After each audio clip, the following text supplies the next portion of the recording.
also known as the light. I'm late. I'm pretty late. But here in America, I believe isn't tomorrow Columbus Day? So a lot of you probably won't be working tomorrow. So I'm gonna see who's up. This is my last live. Um, some of y'all probably going to sleep or settling down for the night. It's 10:45 here in New York City. Hey Paradigm, how are you? I said let me come on here and chat. I was gonna come on Friday. Hi TTQ, but I wasn't feeling well. But happy anniversary. Um this channel turned 10 years old on 10/10/2025. Yes, this channel this channel is a Libra. Um it's my 10th anniversary. Hi Melisha. It's my 10th anniversary. This channel is 10 years old. So this is going to be my last live on the regular side of YouTube. You can go and become a member on my membership side. And when I have at least 50 memberships over there, then I will start to go live on my membership side. I think you can join by when you go into my channel, it'll say subscribe and then it'll say join. So then you can do that pretty much. But I will no longer be going live on the regular side, the free side of YouTube. Okay. And when I have at least 50 members on the membership side, that's when I will start to go live in the membership section. All right. My content creator era, girl era is finally coming to an end, but I'm really excited. I'm not sad about it. I'm very excited about it. You know, to be on YouTube for 10 years is a long time. So a lot of you don't know that in 2015, when I started this channel, I started doing wig reviews. So the first 6 months that I was doing this channel, I was doing wig reviews, and God was like, girl, you're not going to do no wig reviews. And that's when I started doing videos based on narcissism. And then I did that for maybe the first 5-6 years. And then I started doing spiritual videos and, chosen one videos. And I started focusing more on healing from narcissism, pretty much.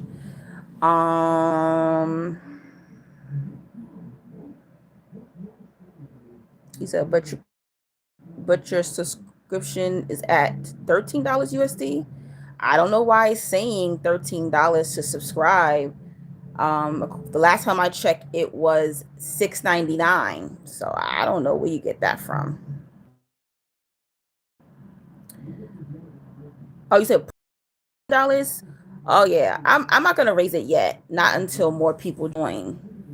Pretty much. Oh yeah, let me put this person in timeout. I gotta get rid of these people. Yeah, I will still be doing phone sessions. So if you want to book a phone session, that will always remain until I say so.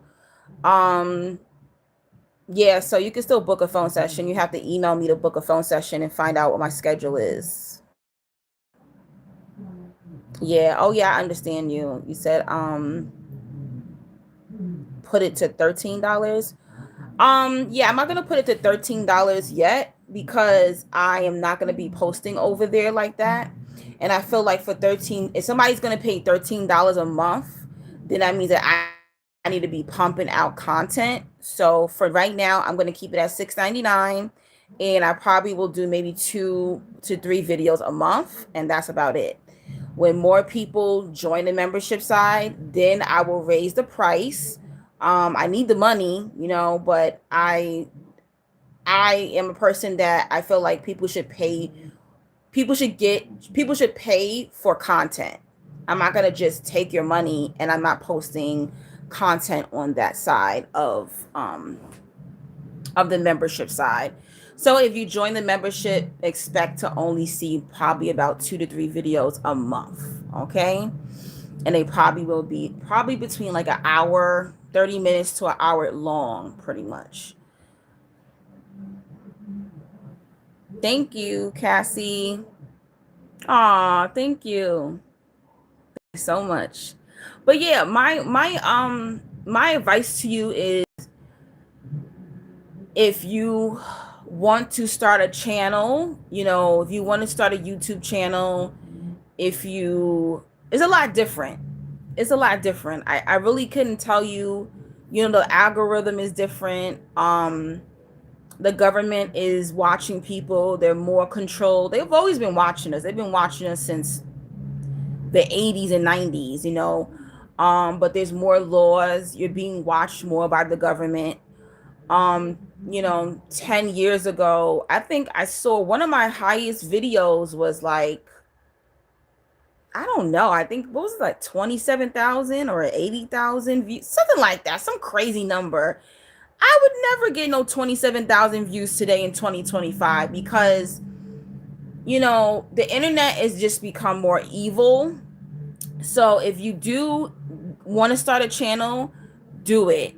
Don't be a punk. Do it. Have something that is catchy, but also understand that you might not get the views that you're looking for. Some of you might end up getting views, and then some of you might not end up getting views. It depends on what kind of content you're doing, what your topics are. When I started out, I wasn't even thinking about like looks or anything. Some people are a little bit more superficial now. When I started out years ago, I was actually bigger. I was heavier, and I never thought about it. I was like, oh, I never was scared to come in front of the camera being an overweight person. But for some of you, you think you're unattractive, you think you're overweight, you think that you shouldn't get on camera. Don't get on camera if you have low self-esteem. It's not for everybody. I didn't care about, people making fun of my looks or my weight or anything like that, because I'm not a person who has low self-esteem. But if you have low self-esteem, my advice to you, the internet is not for you, because you're going to get people who are going to make fun of your looks, your weight, whatever issues going on. You got acne on your face, you look weird to certain people. If you're not willing to overlook those things, don't start a channel, don't start a TikTok, don't get on Instagram until you get your self-esteem in order. I never cared about the fat jokes, the ugly jokes. I didn't really care. And believe it or not, I really didn't get much of that. I didn't get much of that anyway. But I did get like death threats by Christians, stuff like that. That probably was like the craziest thing. Or like, when you talk about a lot of spiritual things, you get a lot of mentally ill people, demons that come on your channel. So like, whatever you're talking about, prepare yourself that you're going to see the craziest comments. You can get like literally death threats. So that was probably the most craziest thing I ever experienced in a whole 10 years of like religious people giving me death threats, or like narcissists getting mad that their partner found my channel when I was talking about narcissism and threatening like to hurt me, telling me stop putting up content, telling people what narcissists are doing, what manipulators are doing. So yeah, that was crazy. But I never was like scared or anything like that. I was like, whatever. I'm spiritually protected.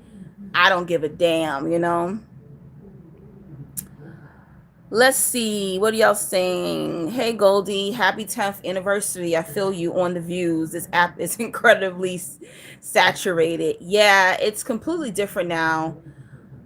People are like emailing me like, oh, you need to do this or you need to do that. And I don't give a shit. I'm not tricking the algorithm to like me. If it's not authentic, fuck it. I don't care.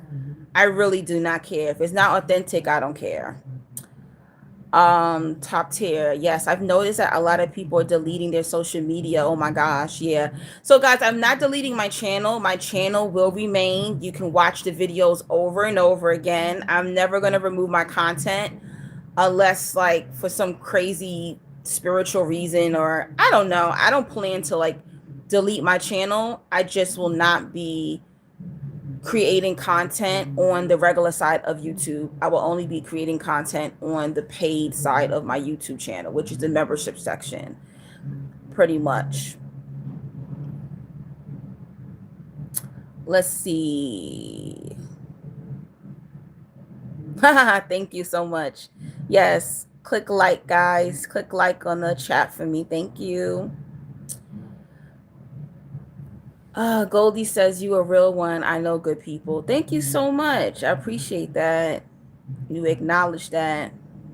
Ah, too funny. I bet you make a mean Alfredo. I'm actually a pretty good cook. I grew up with a housewife mother. She taught me how to cook. I actually made some curry goat yesterday. It was so good. I still have a lot left over. I made some curry goat with white rice. I love curry stuff. I love Indian curry. I love Trini curry, Guyanese curry. Do y'all like curry? Gold says, I feel you gotta be authentic. No amount will do it like this or do it like that is going to change anything. Yeah, I was even having a conversation with one of my friends, and she was saying, like, oh, you should try, listening to people who tell you how to trick the algorithm to get your views up. And I'm like, that's not authentic. I really do not want to do that. I feel like if it's not going to be genuine, it's not going to be authentic, then I just don't want to do it at all, pretty much, And you got to understand that this is a system. Like, YouTube is a beast. TikTok is a beast. Instagram's a beast. Every platform has a soul to it, all right? It is being controlled by these higher ups. They're going to pick you. It doesn't matter what tricking you're doing to the algorithm.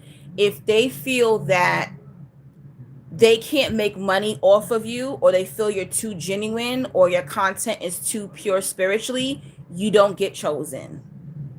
You're gonna get shadow banned. Like right now, my YouTube is shadow banned. And it took a long time for them to shadow ban my YouTube, and I've been shadow banned on TikTok for 2 years.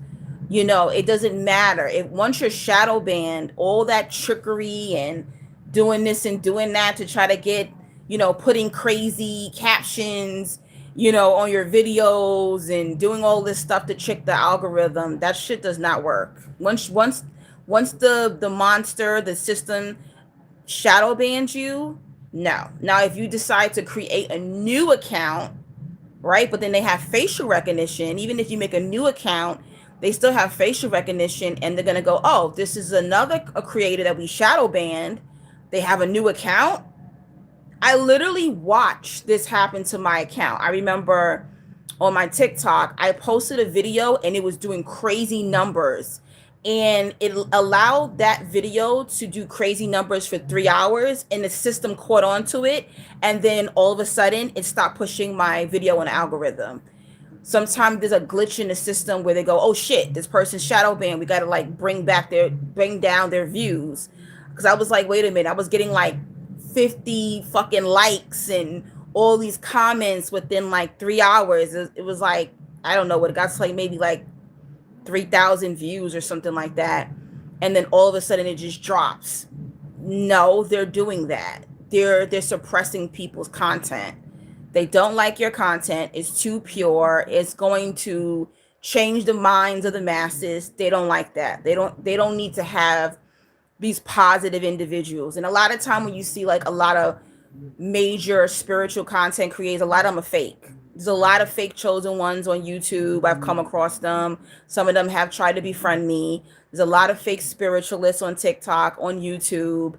They're not the real deal. That's why they're making that money. And a lot of them do a lot of side shit too, Like this one spiritualist, I'm not going to say her name. She does like OnlyFans. She's a spiritualist, but she does OnlyFans. Of course she's going to make money because she shows her ass on OnlyFans. Like, not hating on the girl. She's getting the bag, but people are not understanding. People who aren't content creators, they don't understand like how the algorithm and how these platforms play games with people's accounts. Okay. So like you build your numbers up genuinely, and then all of a sudden imagine one day you go to your account and they start fucking with your numbers and fucking with your views, and you're like, what is going on? They're fucking with your account. That's what's going on. There's nothing that you're doing. Your content's pure. Your post. There's like, oh, you gotta post every. I've tried it all. I literally posted for 30 days once. I posted 30 videos. It did not fix the glitch. Once they suppress you, once they shadow ban you, it's a fucking wrap. It's over. Oh. Let's see. There is no topic for this live. The topic is this is my 10th anniversary, and I'm just talking to y'all, and that's it. That's it. Y'all can ask me spiritual questions and different things like that, but there's no topic specifically. I might talk about spiritual stuff tonight. Talk about my life, talk about, YouTube, what happened during the 10 years that I've been online. You can ask me about that. You can ask me about my content, narcissism, chosen one journey, spiritual experiences. We could talk about anything like that, but there's no specific topic tonight. This is just my last live of me just like talking to y'all. Pretty much that's it. I'm from New York. I'm from Queens, New York. Goldie said I had jerk chicken one time and it was too spicy. Yeah, you probably would have to make your jerk chicken at home because they do have some jerk chicken that's not too spicy. And then you could put like once the jerk chicken is cooked on the grill, they have like a sweet barbecue sauce that can kind of calm the heat down. Let's see. Amber says, I feel like the people who found you like me are at a higher frequency. Anyways, happy 10th. God bless you. Thank you so much, Amber. And thank you, Amber. Amber like books phone sessions with me. She has donated to my channel. Thank you. Thank you so much. Anytime I post something, she's commenting. Like, I see y'all guys. I really do appreciate y'all. Goldie, true. They got their picks. If you get on here and lie and cut up, they will love you. Yeah, I mean, we live in a matrix. So, like, false people make it, I mean, it is their system. Oh, wow. You never got to see my lives? Well, you could always go back and watch my old lives. Small Levi, how you been? Bonjour. How you been? Haven't seen you in my lives in a long time.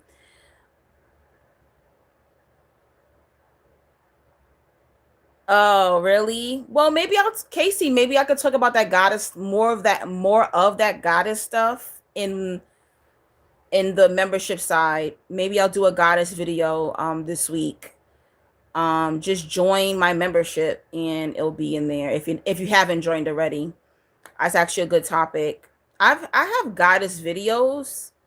But how to become a goddess is basically through healing and elevation. I feel like the lifestyle kind of picks you. It picks you. Like it kind of like chose me, basically. Unapologetic, exotical Ella. Hi, how are you? Chosen light. I found you years ago when I was living with my narc mom. Luckily, not there anymore. Amen. And stumbled on you again. Hey, chosen light. Thank you for sharing that story. That is so dope. I'm glad you're not living with her anymore. Thank you, small Levi. Hey, handsome Rue boy. How you been? Yes, paradigm. Soon the last shall be first. Yep. I believe so. I believe so. I mean, I don't know.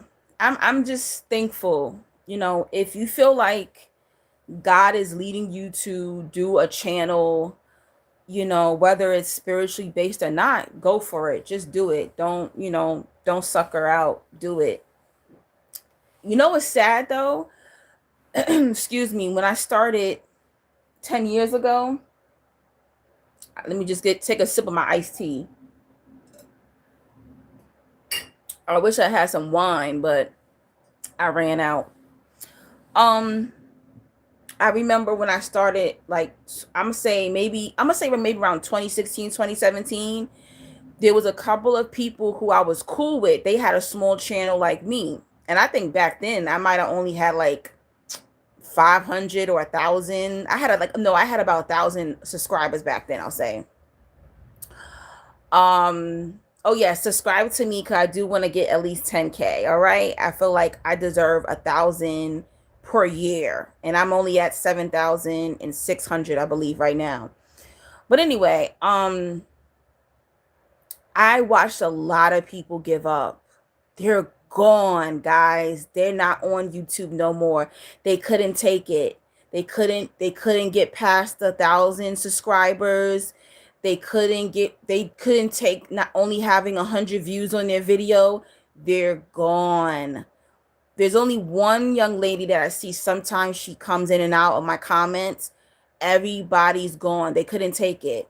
Let me tell you, it's difficult. It's difficult. I was like, damn, I just kept watching people just dropping off of YouTube like flies. They could not take it anymore. They couldn't take not getting the recognition. They had great content, but YouTube did not pick them. And you got to stick with, you got to understand that a lot of you are not going to blow up. You're not going to blow up and be like this major star.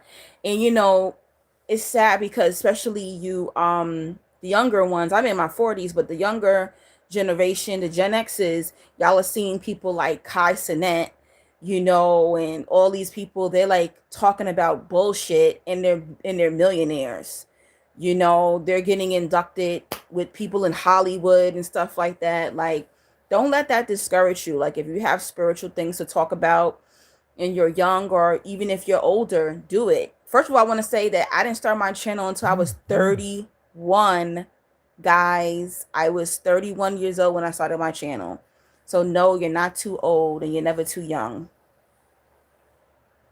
And back then I really didn't tell people I don't think I told people too much about how old I was, but people always think I'm younger, but no, I'm actually 42 years old now. But when I started, I was 31 years old when I started my channel. So don't ever let people discourage you when it comes to age. You can do it, okay? You can do it.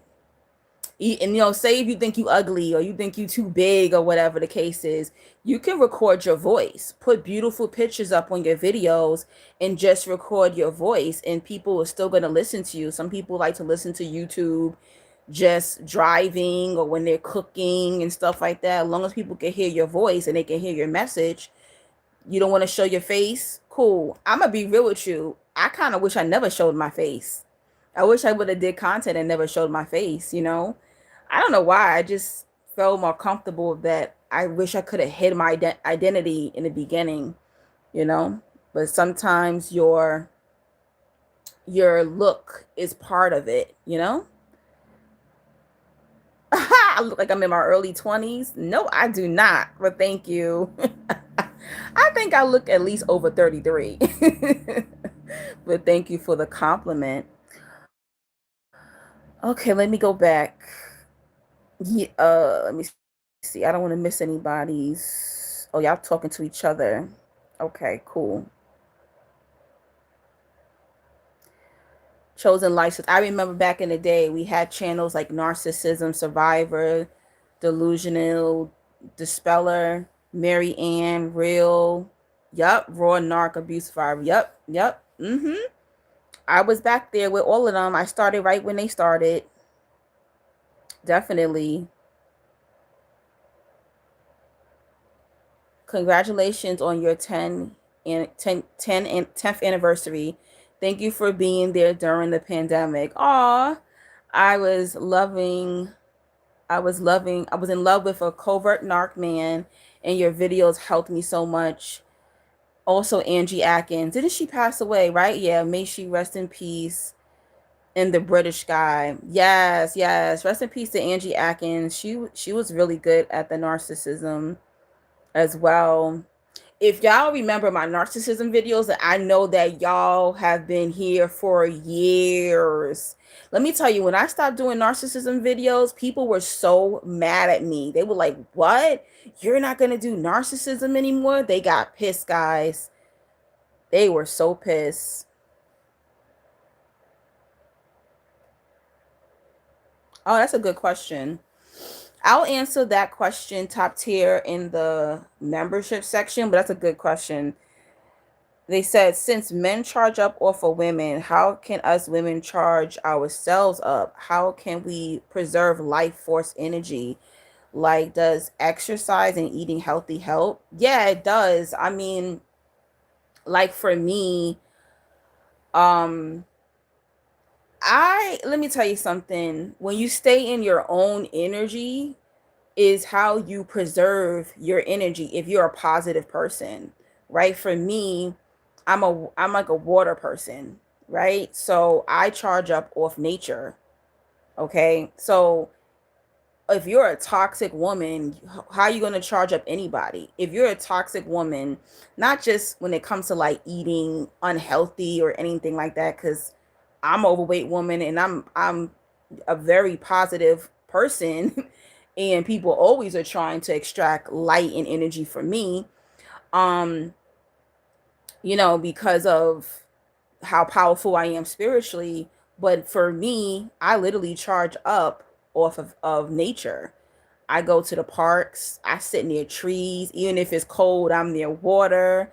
I try to get on vacations and go to the beach most of the time.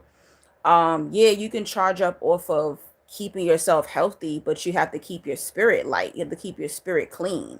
Who are you as a person? Are you listening to positive music?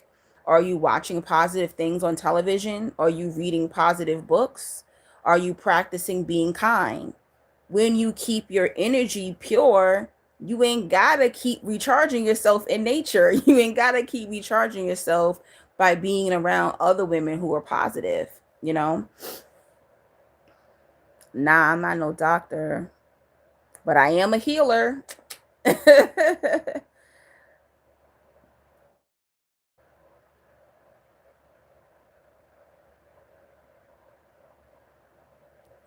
Getting rest. You can recharge yourself by resting, taking, getting proper sleep. A lot of people, a lot of women don't rest. They're always helping their family, helping their friends, helping their children, helping their neighbor. They just stay busy, busy, busy. Hey, maybe you're an animal lover. You can charge up off the energy of being around animals, helping animals, you know, just resting. Even when you have like your cycle, if you're a woman who has her cycle, rest, stop working so hard, take it easy. Like, when I was working, I would have my cycle. I'll be like, I'm not working that hard. Like, you're a man, you ain't bleeding. I'm bleeding. I'm going to take my time and do my work. I'm not going to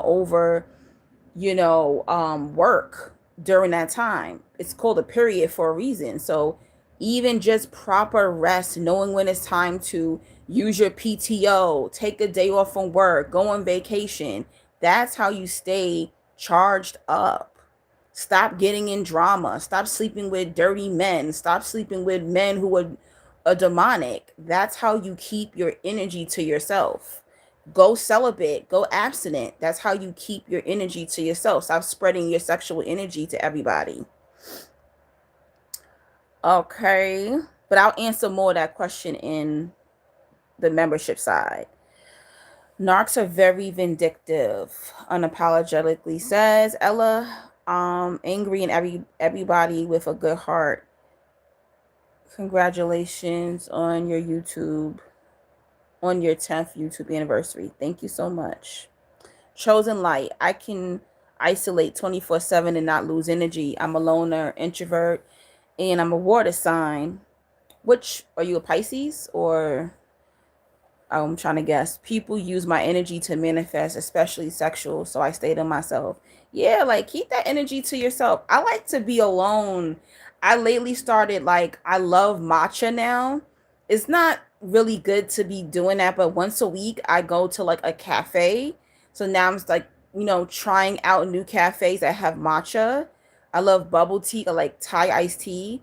And I know that sounds like or you could do hot tea or whatever. Hot tea is actually way better for your system. And I go and I sit there and I might just read or just meditate, and I'll just have my little Danish or whatever in my matcha and I'm chilling. I hung out with a friend tonight. She wanted to go eat dinner. It's cool to hang out with her. I see her maybe once a week. But most of the time I'm by myself. That's how you keep your energy to yourself. Very happy Mondays. Greetings and congratulations. Thanks for sharing your beautiful content. Thank you so much. Oh, okay. You're a Cancer. Casey, can you tell on the phone with your clients who's a chosen one and who's not? Or do you consider all of your phone session client? No. That is such a good question. No, all of my clients, all of my supporters who book phone sessions, 11, 11, 11 people in the chat and 11 likes. No, everyone is not a chosen one. No. Now, I'm not going to argue. If somebody books a session and says to me they feel they're a chosen one, I don't argue them. There's been times where people have said, I think I'm a chosen one, and they told me their life story, and I was like, this person's not a chosen one. They're the reason why they're making their life hard. Like, their life did not give chosen one. But at the same time, if you really feel in your heart that God has told you that you're a chosen one, that's between you and the creator. I'm not going to tell you, well, I think the creator made a mistake and told you that you're a chosen one. You're not. No, I've never done that. If I sense that they have other spiritual gifts, I'll definitely tell them. I just feel like chosen ones usually have a certain life pattern. And a lot of times, like, say someone's life hasn't been any type of difficult, I'm like, I really can't see this person being a chosen one because their life has been pretty smooth sailing, pretty much. You get it? Most chosen ones had a difficult life and they're rejected by their family, by society, by lovers, by friends.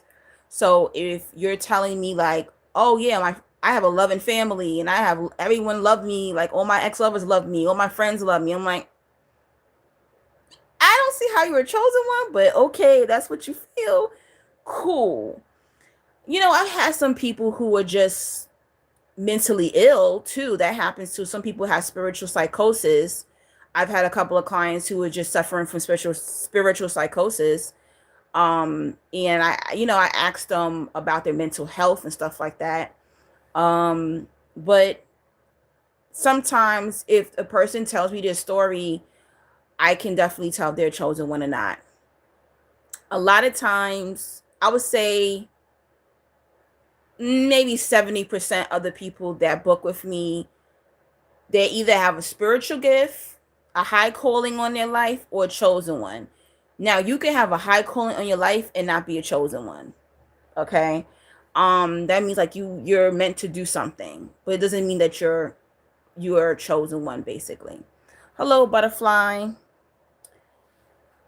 Paradigm, can you pick up on other empaths? Yeah, that's easy. That's much easier. Believe it. There's tons of empaths. There's like tons. I swear to you, like, I feel like maybe 3 out of 10 people that you meet every day are empaths. Empath is something that's really, really like, there's tons of empaths. Like, you have a higher chance of meeting an empath in your lifetime than you do a chosen one. Like, I haven't met many chosen ones in my life. It's a rare calling. It's a very rare calling. It really is. And most chosen ones don't cross each other that much. So it's very easy. I've met hundreds of empaths in my life.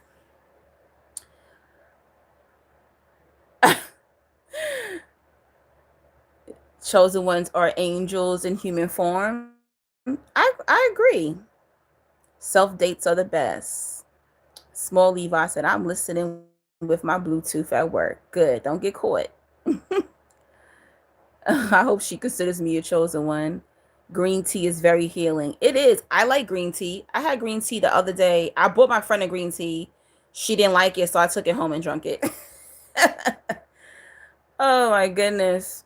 I don't know. I'm like a huge fan of like matcha, bubble teas, stuff like that. I love that type of stuff. Excellent live. Thank you so much. I'm not even really talking about much. I'm just talking and just chatting with y'all. Let me see. Chosen Light says, "What do you think about a man calling you a demon?" That happens to me. That is so funny. Why do you think they're calling you a demon? Is it that are you being mean to them? Are you being difficult? Is it that they can't manipulate you?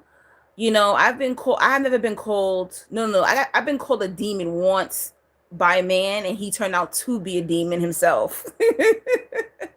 Basically, and he got mad because I wouldn't sleep with him, and I got rid of him. And here's what's scary, guys. Let me tell you. So this guy was demonic. He got mad because I wouldn't sleep with him, right? And I met this guy when I was like 28, 29 years old. I remember I met him before I was 30.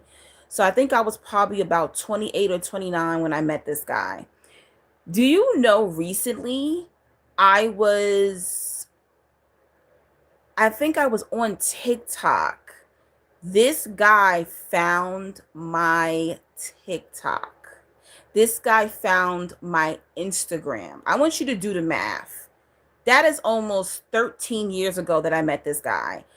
This guy popped up on a dating app that I was on. So I saw him on a dating app. I saw him when my account, my IG wasn't private.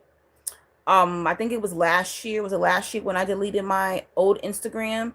He was looking through my story, and then I saw his crazy demonic ass on my TikTok. My TikTok is not private, so I can't do nothing about it. I blocked him on everything. And then another account pops up. So I don't know how many accounts this fucking demon has, but please be careful, guys. Sometimes when the demon did not accomplish your soul, they will pop up out of nowhere. So I am 42 years old now, and I met this man when I was 29 years old, and he is still lurking. Okay, I have no idea how this man found me. Okay, and I assume he still lives in New York City. Thank God I have never bumped into this demon, but be very careful. The internet is a small world. Let's see. That's a good question. Top Tier says, have you ever had demonic clients where you declined them from ever booking with you again because you picked up on their energy? That's a good question. I have had some demonic clients. Well, I would say the most interesting thing is actually having creators, people who have channels with thousands of followers who are demonic trying to befriend me. So I've had probably 3 demonic or fake, I'll say fake and demonic content creators who reached out to me, was trying to befriend me. I've had some content creators steal they are a bigger channel, but they was trying to steal my content. They didn't try, they did. So if I posted a video, they would take my wording and then make a video of that. And all of them were, to me, demonic, mostly narcissists. They were mostly narcissists. So be very careful. There's a lot of fake, fake, these narcissists and stuff like that, faking to be chosen ones, or there's I met a narcissist who has a narcissism channel. Okay, so one of them I actually met in person. The other 2, I never met them. We only spoke on the phone pretty much. And it was so funny because when we tried to meet, it got spiritually blocked and we never end up meeting. So just be very careful. I have had some demonic clients but somehow they kind of disappear. You got to understand that sometimes demons pick up on that you figured them out and they'll remove themselves pretty much. Yeah. So yeah, I've had some demonic clients. There's a few clients that a few ex clients that I will not take their money. I will not let them book anymore. Um, I just didn't respond to their email. I think somebody tried to create a new email recently and try to email me the book. And it's like, you think I'm not going to know who you are on the phone once I get on the phone with you? The craziest, the craziest experience I ever had with a client, I could talk about it now, but I'm not going to give y'all people's names or anything like that.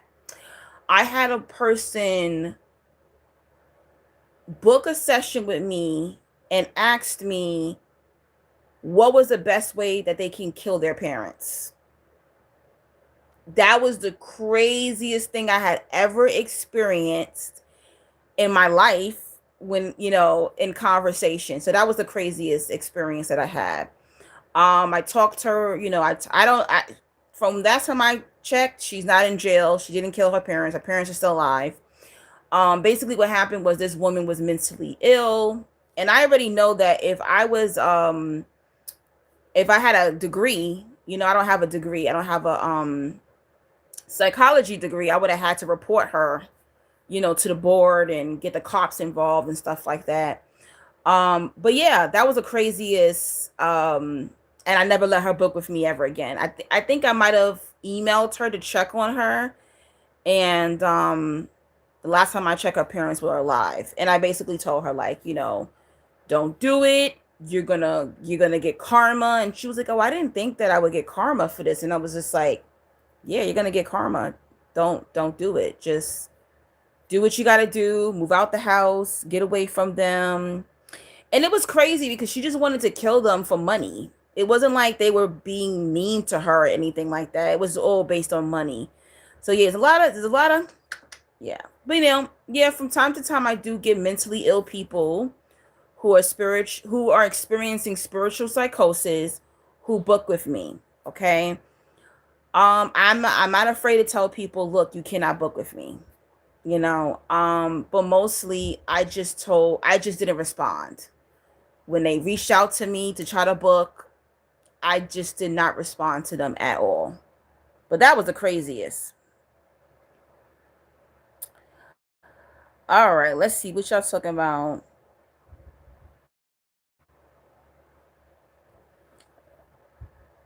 Successful mentor 28. Hey Angie. I don't go by Angie no more. I haven't seen you in a while. Damn, I forgot I knew you. It's been a while. This is Omar. Omar from Jamaica, Queens? Which Omar? Are you a Omar from Jamaica, Queens? I remember a Omar from many years ago. Maybe I'm right, maybe I'm wrong. Let me know. But I don't go by Angie anymore. I go by my birth name, which is Angelique. Let's see.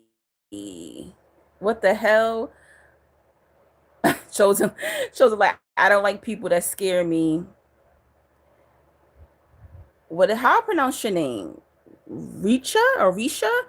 This is my last live, Risha, because my channel turned 10 years old.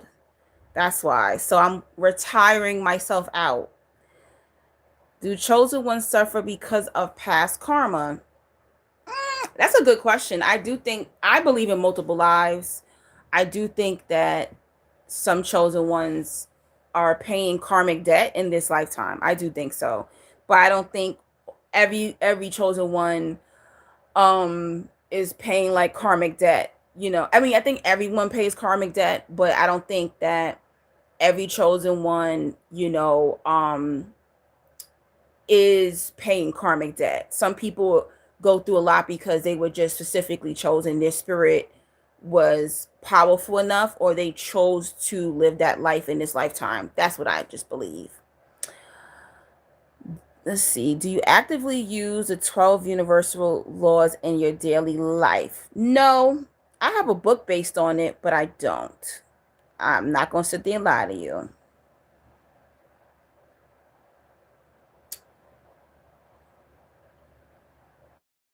chosen light. Narcissistic abuse gave me BPD. Really?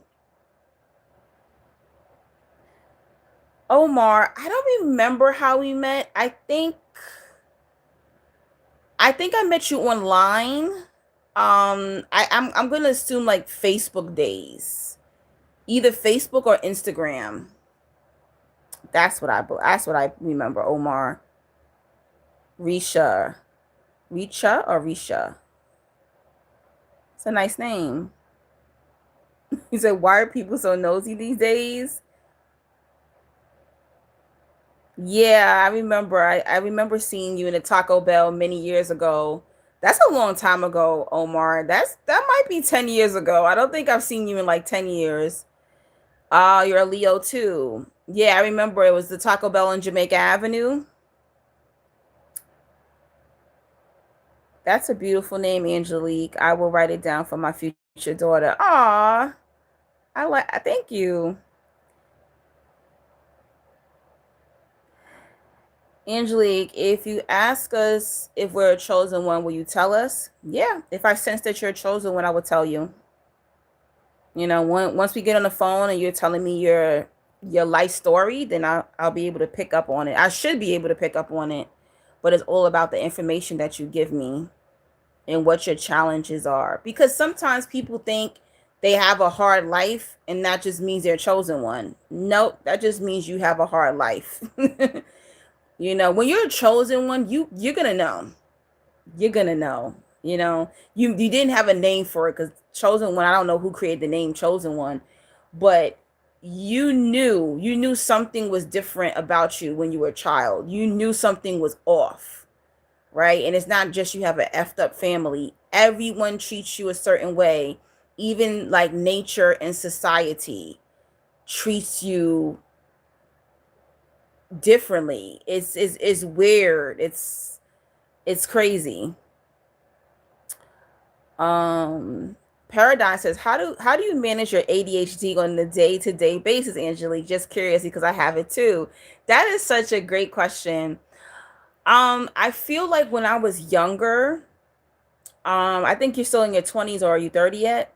I feel like when I was younger, I did not realize I had ADHD. I thought I was just lazy. I thought I was just stupid. I was like, what is wrong with me? Like, you know, my ADHD shows up of not being able to be on time. I still can't be on time, okay? Finding it difficult to be on time, finding it difficult to finish a task, you know, and it's crazy how I was able to be consistent with this, but maybe I was able to be consistent with YouTube because it's not something I had to do every day. I feel you have to train yourself. When you have ADHD, it's almost like you have to organize. You have to. You have to organize yourself. Organize your room, organize your house, organize your apartment, organize your car. I write everything down in my phone, in my calendar, so I don't forget. Everything in my house has to have a place in order for me to function. Okay. And I feel like I wasn't a good lover and I wasn't a good friend when I was younger because I feel like I wasn't organized. When you have ADHD, you have to put everything in a certain place in a compartment or you're not going to be able to function.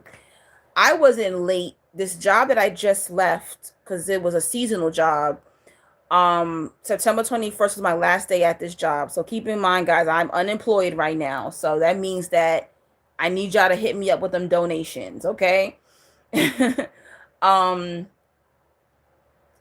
I wasn't late the whole 6 months that I worked there. I wasn't late one time. Why? Because I literally had to trick myself into being on time. Also, find out what works for you. For me, morning jobs, morning events do not work for me. Afternoon, night, and late night events work better for me. I cannot function in the morning. I know they say early bird gets the worm. Your brain works better in the morning time. It doesn't. I work better in the evening time late night time. So I look for jobs that are evening jobs, and I am on time and I'm fine. I like going out at night. I shop at night. I go out to dinner at night. Okay. I like to do things at night. You have to be honest with yourself when you have ADHD. What works for you? Stop trying to go on the world's algorithm. Stop trying to do what your friends do. Oh, you shouldn't be a night person, or you shouldn't work nights, or you shouldn't do this. You have to do what your brain function can handle. I only do what my brain function can handle. Also, get honest and tell people, if you're dating or if you have friends, like, listen, I'm not being disrespectful. Like, if I overtalk you, stop me. Because ADHD brains, our brains are very fast. We literally can guess what you're going to say next. So I had to train myself to not overtalk people, with the lateness thing, organizing my house, setting days for me to clean, because I hate cleaning. I'm not dirty, but I have to set certain days for me to clean to make sure things get done. Writing things down. So that's what I'll say. You have to literally train your brain to get through the day. And I don't feel guilty anymore, where when you have ADHD, you become a people pleaser, or you become an asshole and you don't show up. I'm okay with saying to people, look, I don't feel good today, or can we meet up later? I'm running late, you know? Be honest. Don't, because literally, with these habits and not being able to make it out your house, I don't think I understand. When people have ADHD, just getting ready in the morning could be a task. All right. Just putting their clothes on, taking a shower, getting shit done. Like, if you got to wake up 2, 3 hours early, I literally have to do that. So if I don't got to be to work till 3 o'clock, I'm going to wake up at 10, 11 o'clock in the morning just to make sure I can get to work by 3. So organization is how I get through my day. I organize it. I also don't feel guilty for resting, and I don't feel guilty for saying no. I don't feel guilty for saying, you know what? I can't do this. I cannot do this. I cannot get myself together. I cannot do my hair. I cannot put my makeup on. Can we meet up later, or can we meet up another day? I don't have a problem saying that. So that's how you get through it. Organize yourself. You have to, like, train your brain. You can't just walk around going, well, I have ADHD. You can't do that. You literally can push your brain to do anything.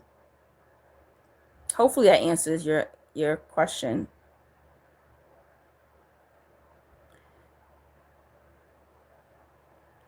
Chosen Light says, I've chosen to be a cat lady and it's blissful.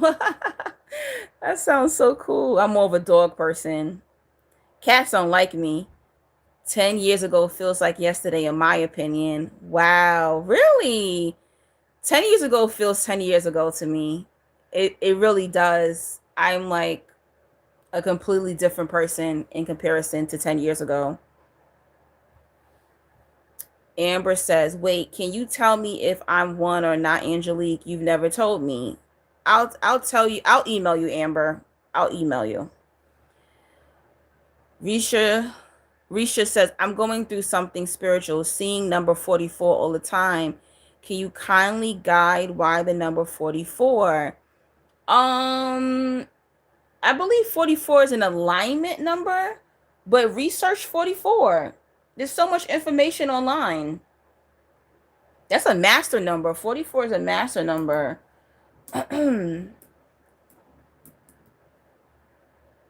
There's actually a guy. There's 2 guys. I think his name is Blue Pill and Red Pill. Blue Pill always talks about the master number 44. Yeah, 44 is a master number. I just Googled it. The number 44 is considered a master number, often referred to as the master healer. So maybe you're a healer or the master teacher. Look up a guy. His name is Blue Pill.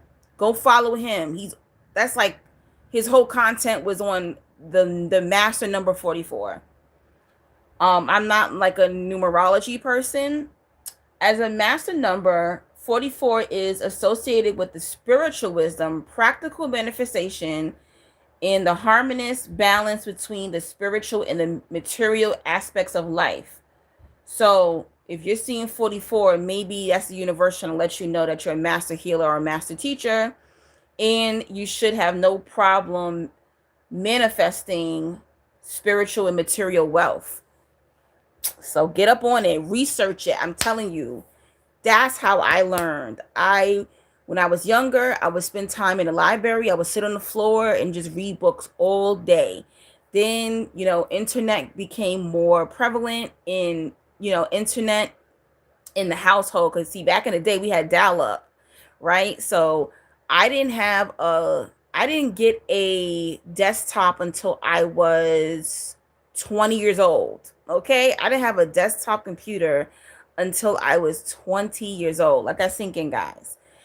And even back then we had dial up. It wasn't separate, so it was connected to our landline phone. So after that, that's when I really started researching on the internet. But anytime you see something, Google it. Now you got Chat GPT. I'm not into Chat GPT yet. I don't know. I find AI and Chat GPT to be creepy, but that if you feel comfortable with that, then do it. Casey says, "Can you talk more about being in another dimension? What are the spiritual benefits of being offline?" Okay, that's a good question. I'm gonna get back to that. That's deep. That's deep. Chosen Light says, "I feel like you have to ask if you're chosen, then you're not." Chosen ones are rejected by this world and everyone in it. Yeah, they are. They're constantly rejected.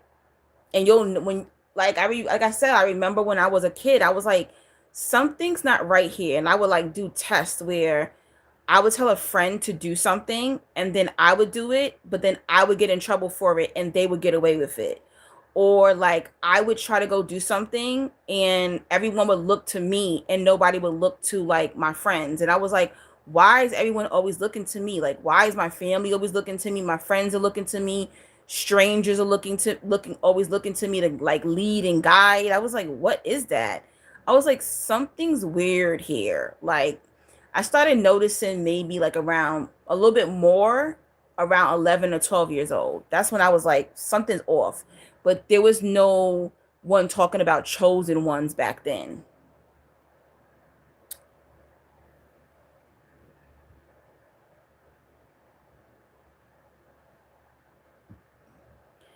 All right. I'm going to go back to that question, Casey, because that is really, really deep.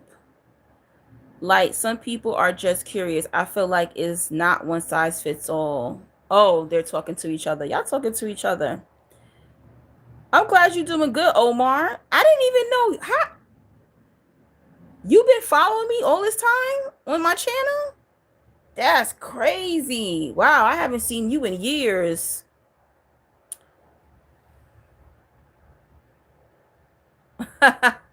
What? That's interesting. Paradigm. I agree. Structure is key. Okay. We gotta I gotta block you. Wait, undo. Hold on, no. Let me go back. Oh, okay, there we go. That person comes back. Yes, I am a Leo. Hope you had a good birthday this year, Omar. I know, I know. I saw the troll. Hey, Alexa, excuse me. Yeah, we always gonna have a troll up in here. Don't forget to click like on the chat, guys, for me. Let's see. Chosen says, I asked a narc man one day, are you an NPC? He Googled it and said yes. That is hilarious. Narcs are funny. I don't know. Now narcs are just entertaining to me. I find narcs to be hilarious.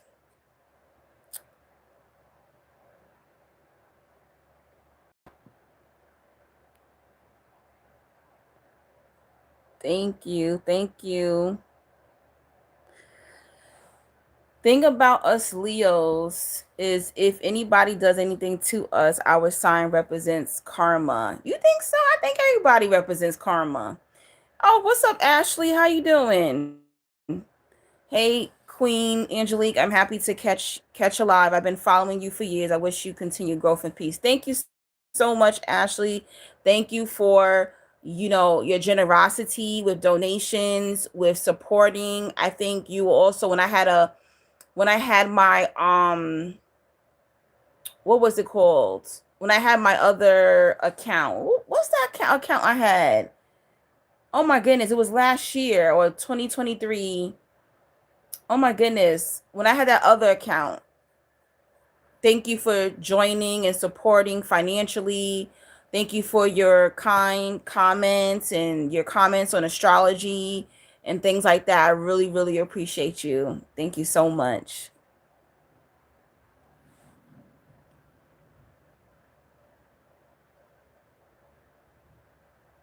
Oh my lord. I'm not gonna read that comment, Amber, because I don't want to get my I don't want to get my video flagged, but I see the dream. That's crazy.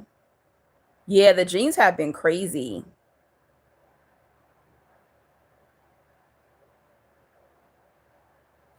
Amber says, I feel like my spiritual gifts are slowly arriving. Yeah, just let it flow. Don't rush it.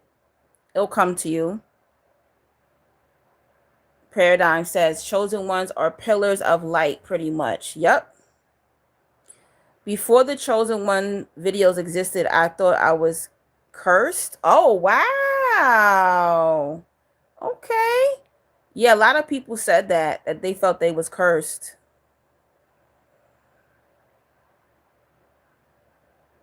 Oh yeah, oh yeah, Omar. I've been going off of Facebook since 2020. I deleted my Facebook account in 2020 when everybody started talking ignorance about the shot. I was like, I'm out of here. Talking about people who didn't get the shot, we're gonna kill y'all. And I was like, yeah, I gotta get out of here. Y'all are losing y'all damn mind. I had to get the hell off of Facebook. And you know what's crazy? I don't miss Facebook at all. I don't miss Facebook at all. Hell no. I'm so glad that really cleaned up a lot. There was too many ex-lovers and family members, and it was crazy. Family members of ex-lovers, family members of ex-friends and narcissists, and it was disgusting. It was bad. I'm so glad I closed that account. Mm-mm-mm. It was time to get off that shit. Oh no, I don't miss Facebook. It was too much. That shit was bugged out. Okay, let's see.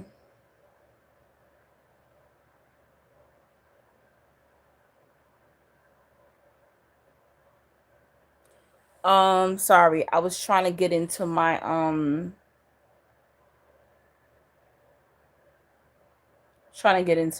email on my laptop. It's giving me some issues. Forget this shit. I'm gonna have to do that off live because I just can't.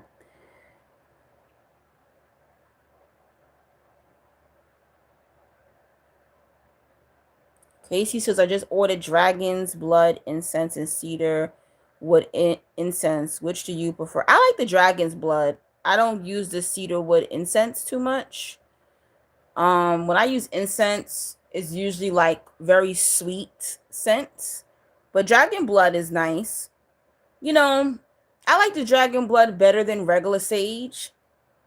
I don't know, it just has like a different energy to it.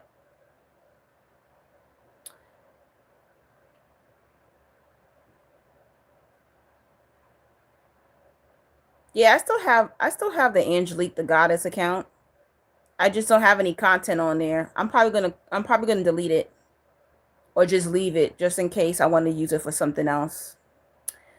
Risha says, should we give a narcissistic ex a second chance? As a Leo, I don't remember. And no, no, no, no. Stay away from narcissists, period. Hell no. Omar says, you still look good, Angie. Thank you. Thank you so much. That's good that somebody who's known me for years, I don't know, maybe like 10 to 15 years, still thinks I'm attractive. Thank you so much. Ashley, you're welcome. Top tier says, can you talk about what you mean exactly when you say someone's demon? Meaning they are a bad person, or can you actually see a demon in them? Yes, you can see demons in people. You know, some people don't have the spiritual eye to see demons in people. So some people are actually possessed. Okay. I believe that demons are pushed into the universe through other dimensions, right? Or hell states, so to say. Then I believe that there are people who are demons, meaning they're possessed. So they got possessed through other demons that got pushed onto the planet through other dimensions. And then some people became demonic through thought forms and actions.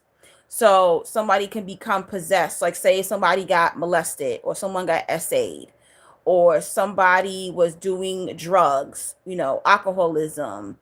They were doing rituals. They got possessed by demonic forces. So you'll see that, you know, in their eyes, you can see the demon in their eyes. Sometimes people's faces might change. So yeah, they're a demon. So when I say, oh, that person's a demon, that means that I believe that person is demonically possessed. Sometimes those demons can hide.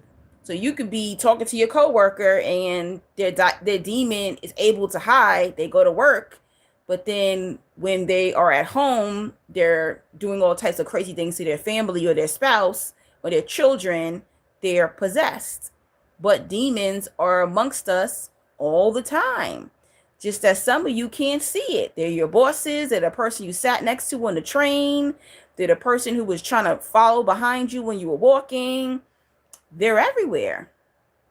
Yeah, definitely. So that's what I mean by they're a demon, you know.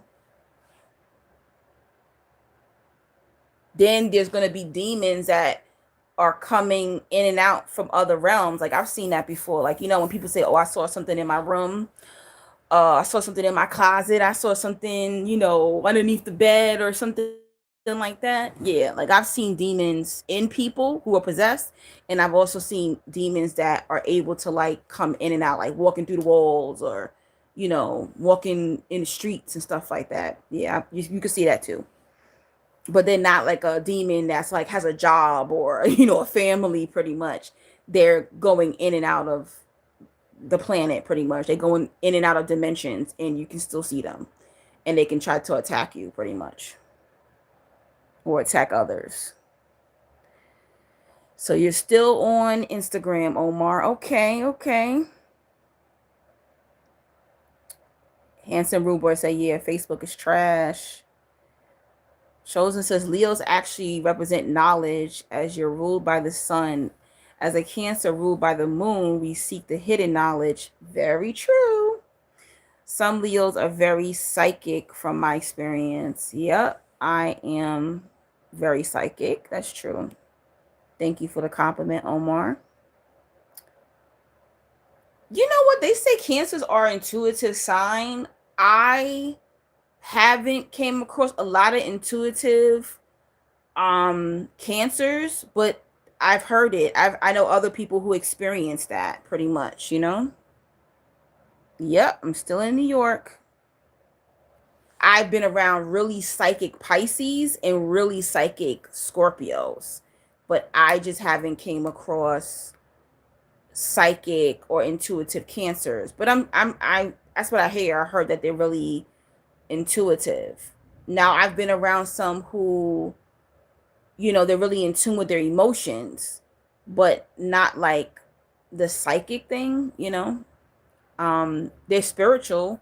I've been around Cancers who are into spirituality, but the most psychic signs I've been around were Scorpio, Pisces.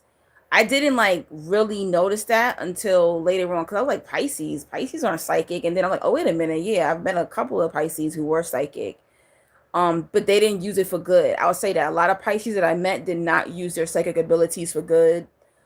Um, I met a lot of Aquarius who were pretty much like spiritually gifted.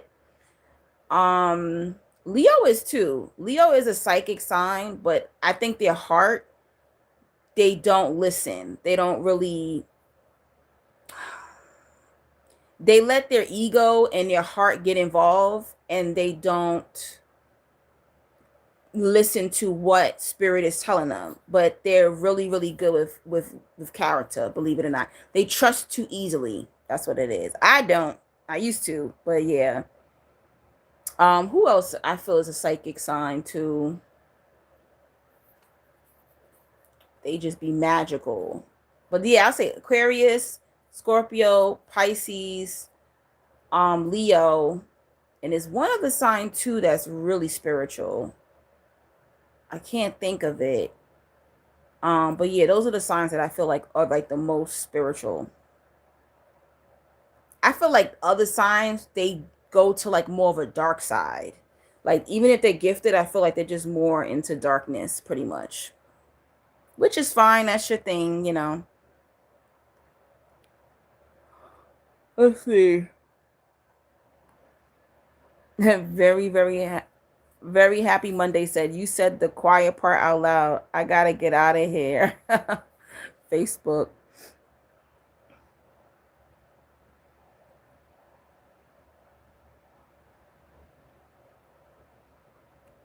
I don't have any Halloween plans. My friend's birthday is a few days, 2 days before Halloween.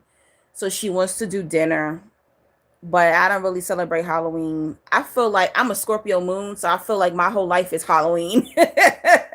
You feel me? I feel like my whole life is Halloween pretty much. I'm usually home for Halloween. I don't really do anything.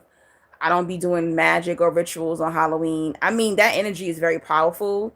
So if I wanted to, I could. But yeah, a friend wants to go to like dinner the day after Halloween. She's kind of scared to like go out on Halloween, but whatever.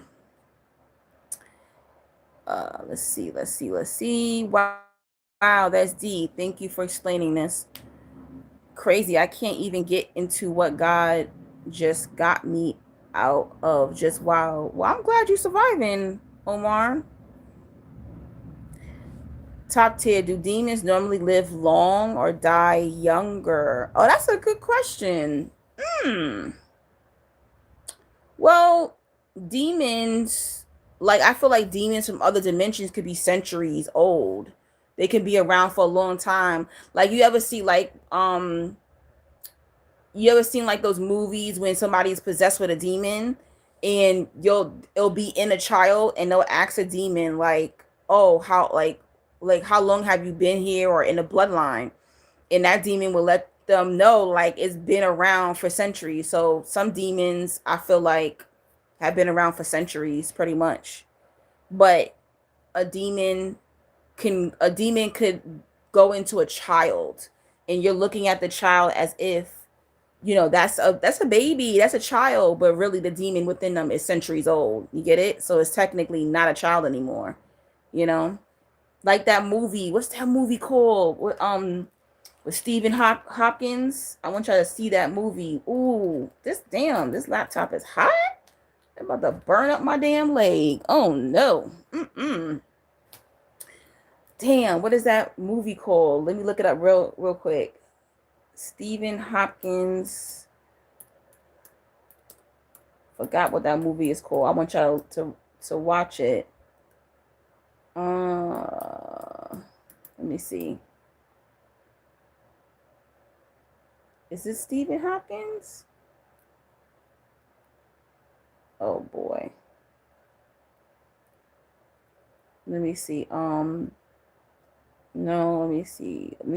It's about the Vatican. Oh my goodness. Wait, you know what? Who's the guy that was in Silence of the Lambs? Is that his name? What is his name?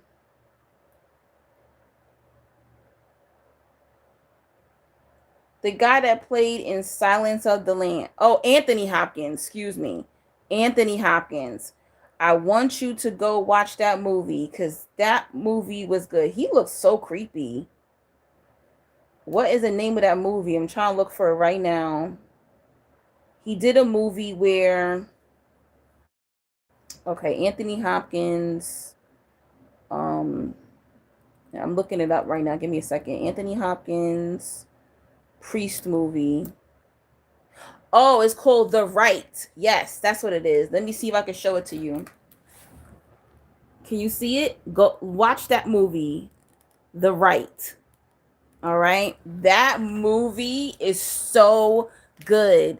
There's a scene in that movie where this little girl comes up to him and she looks like a regular little girl playing around. I think like maybe she drops a ball or something like that.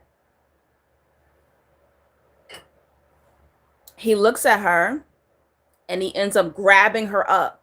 There was a demon in that. And that lets you know, like, y'all be thinking that children cannot be possessed. Most people get possessed during their childhood.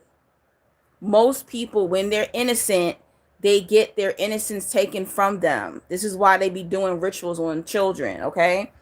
Um, most of those demons, they get you young, real young.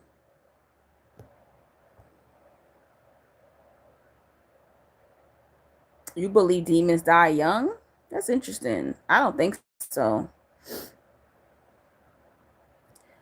Evil people be living long. Okay, the most evil people in my family, they outlived all the light beings. Paradigm said Pisces here. Hey, Free. I also want to publicly thank Free. Thank you so much for your financial generosity. Thank you for, donating, giving me gifts for my birthday, helping me out financially. People don't really understand that there literally was only like 5-6 people who were holding this channel together financially, and it's sickening. Actually, it's really a disgrace, honestly. But she was one of those people who was always sending me donations, always booking phone sessions, and I want to say thank you so much. I really appreciate you. That's a good question. Oh shoot. Casey says, do you think Megan Good and Jonathan Majors are going to last with her being a Leo and him being a Virgo? That's a very good question. Yeah, for y'all know, I'm not a fan of the Leo Virgo match. I'm trying to detach right now from a Virgo who's been in my life for almost 6 years now. Okay. I think that they are gonna last.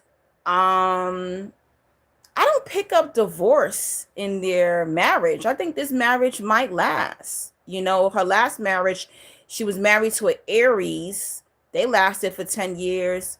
I think that if Megan and Jonathan stick to what they're sticking to right now, I think that they can have a lasting relationship. I do see them maybe having a child. I know she says she wants to. I think she froze her egg. So I believe, because she's like 44, 45. So I believe that she probably will end up having his child. I think they're a good match. I think they're a good match. Um, the thing about Virgos, they want their partner to be like them, and Megan fell into that.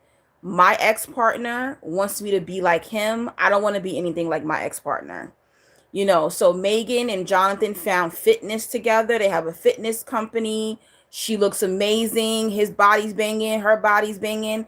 They found something that they both love. And, I think she's helped him become a better man spiritually and mentally. And he's helped her become a better woman physical fitness wise, So I think they're a good match. I think they're going to last a long time.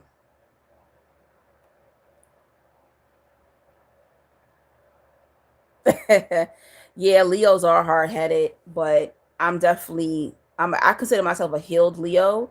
So I'm like listening. I listen more now than I did when I was younger. Chosen says I'm psychic, but I'm mean low key. That's funny. I can be a bit dominant. To me, Sages are, I wouldn't say psychic, they're like the wise ones. They can be the wise ones.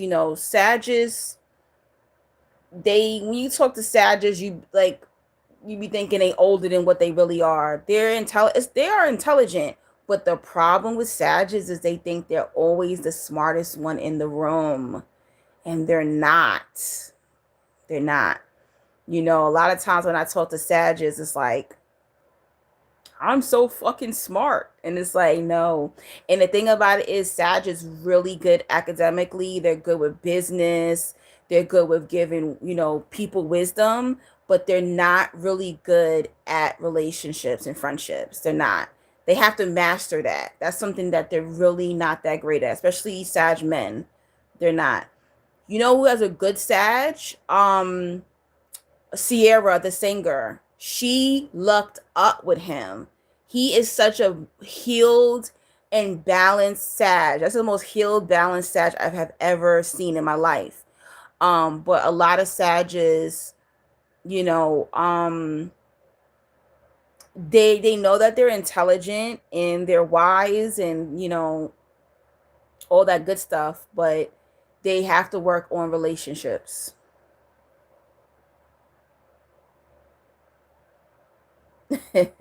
Divine Lyman said, true. Leos are hard headed. All right, guys, I've been talking for an hour and 20 minutes. If you love what I'm saying, make sure you send me a donation. Let me see if I can go and let me see if I can see what's going on my channel. Would it let me even? Let me see. Hold on.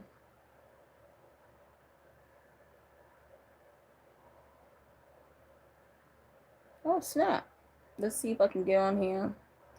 My Cash App is the light, $ the light 777.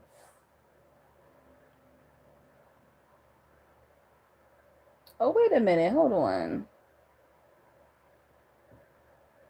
Okay.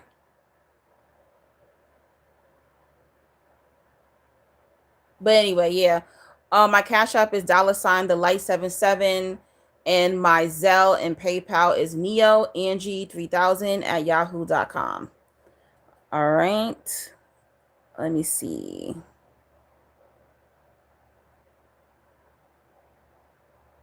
Sierra said 6 cents. What about the 6 cents? Oh, you mean the movie? Yeah. Thank you so much. Thank you for the $9.99. Very happy Monday. Thank you so much.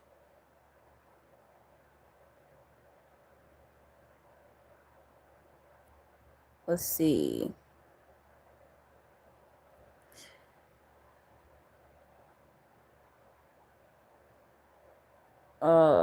Let me go back. Do you feel like you're in the 5th dimension? If so, how can we get there? You go into these different dimensions by elevating your mind, your spirit. That's how you get to these dimensions. I don't want to say I'm in the 5th dimension. I know I probably said that in the past. I don't want to say that, but I know I'm not in the 3rd dimension. I don't know if I'm in the 4th, the 5th, the 6th. I know that I'm not in the 3rd dimension anymore. And I've told y'all this so many times where people can't even see me. Like, I literally have to like go in front of people and wave my hand in front of them or snap my fingers and say hi. And they're like, oh shoot, you was there the whole time. When you start to go into other dimensions, people can no longer see you. You will no longer see people. I told you that when I go to the mall, when I go, traveling, or I'm walking down the street. I live in New York. I do not see people like that. I get on the bus, it's empty. I get on the train, it's empty. Are people there? What is going on? So as you are going to other dimensions, you're not going to see people the way you did before. You're not even going to be seeing NPCs anymore, where NPCs were like fillers every day. You know, you see people in the coffee shop, or at the corner store, or you're going to get lunch, or you pick up your kid from school or whatever. You see all these random people, somebody sitting on a bench or leaning up against a tree. I don't see that anymore. It literally be making me feel like I'm just walking around and I'm like, where is everybody? So yeah, I know that I'm not in the third dimension. Also, if you're able to see into other worlds, that means you are astral projecting, you're dreaming, you're in the dream realm, you're having these weird ass dreams, you're flying, you can hear, people talking in other rooms or other places. You're able to see the dead, you're able to see spirits and ghosts and demons. There's no way you're in the third dimension. You're not in the third dimension if you're able to see all of that and feel all of that. So I don't know what dimension I'm in, but I know that I'm not in the third dimension. My psychic abilities are on lock. And, when you start to get these new abilities, or you're having, these downloads, it takes time for you to adjust to them. So you're not going to be in the third dimension if you're able to see and feel all of that. That's one thing I will say.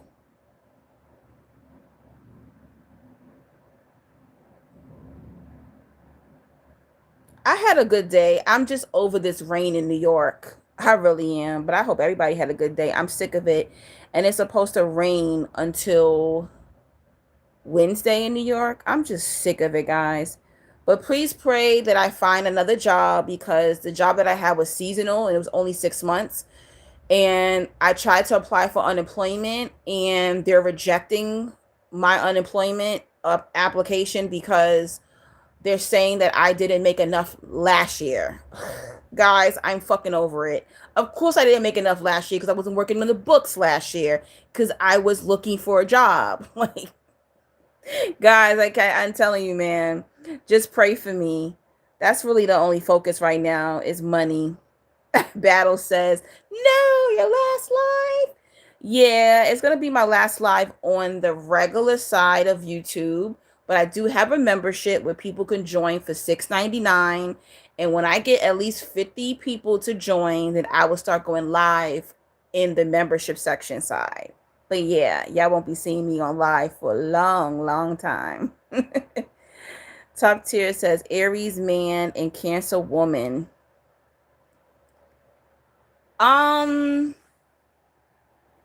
That might work because I feel like Cancer women are like, they'll conform for relationships.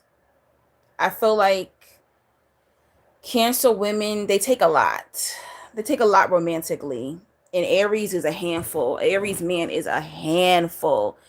So yeah, I think Cancer women will conform to romantic relationships, especially if she's not healed and not self-aware, and her self-esteem might be a little rocky.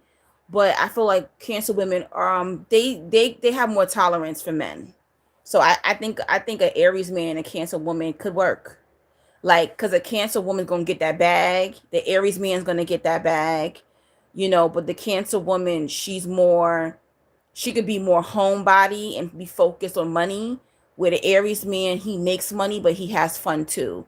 So yeah, I think it could be a match.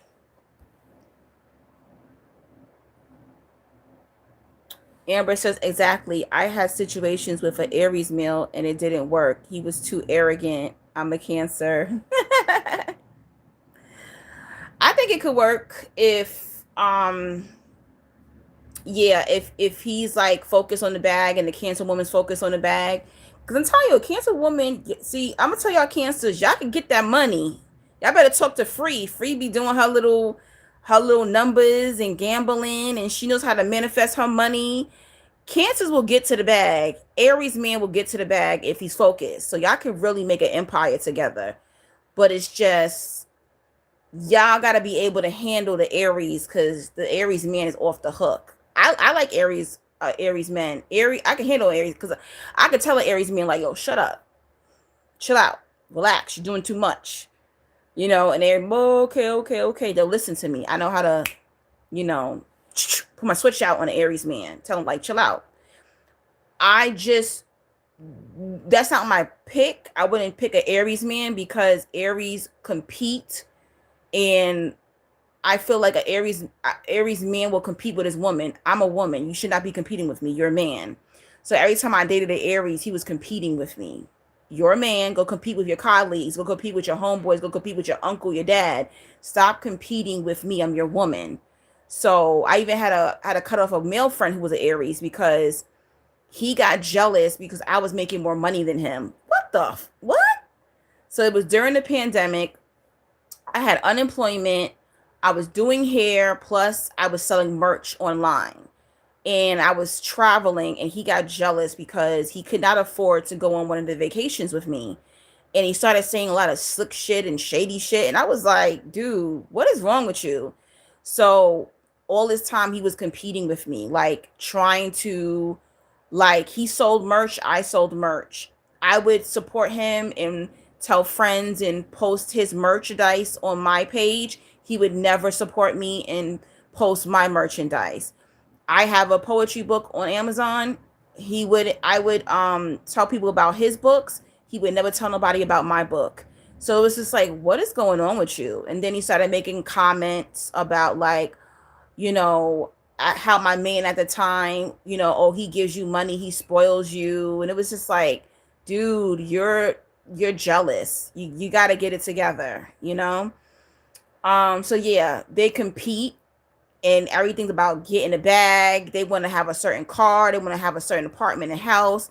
Like, these things they're very goal driven, but it can get ugly because if they have people around them who are more successful, they can get jealous.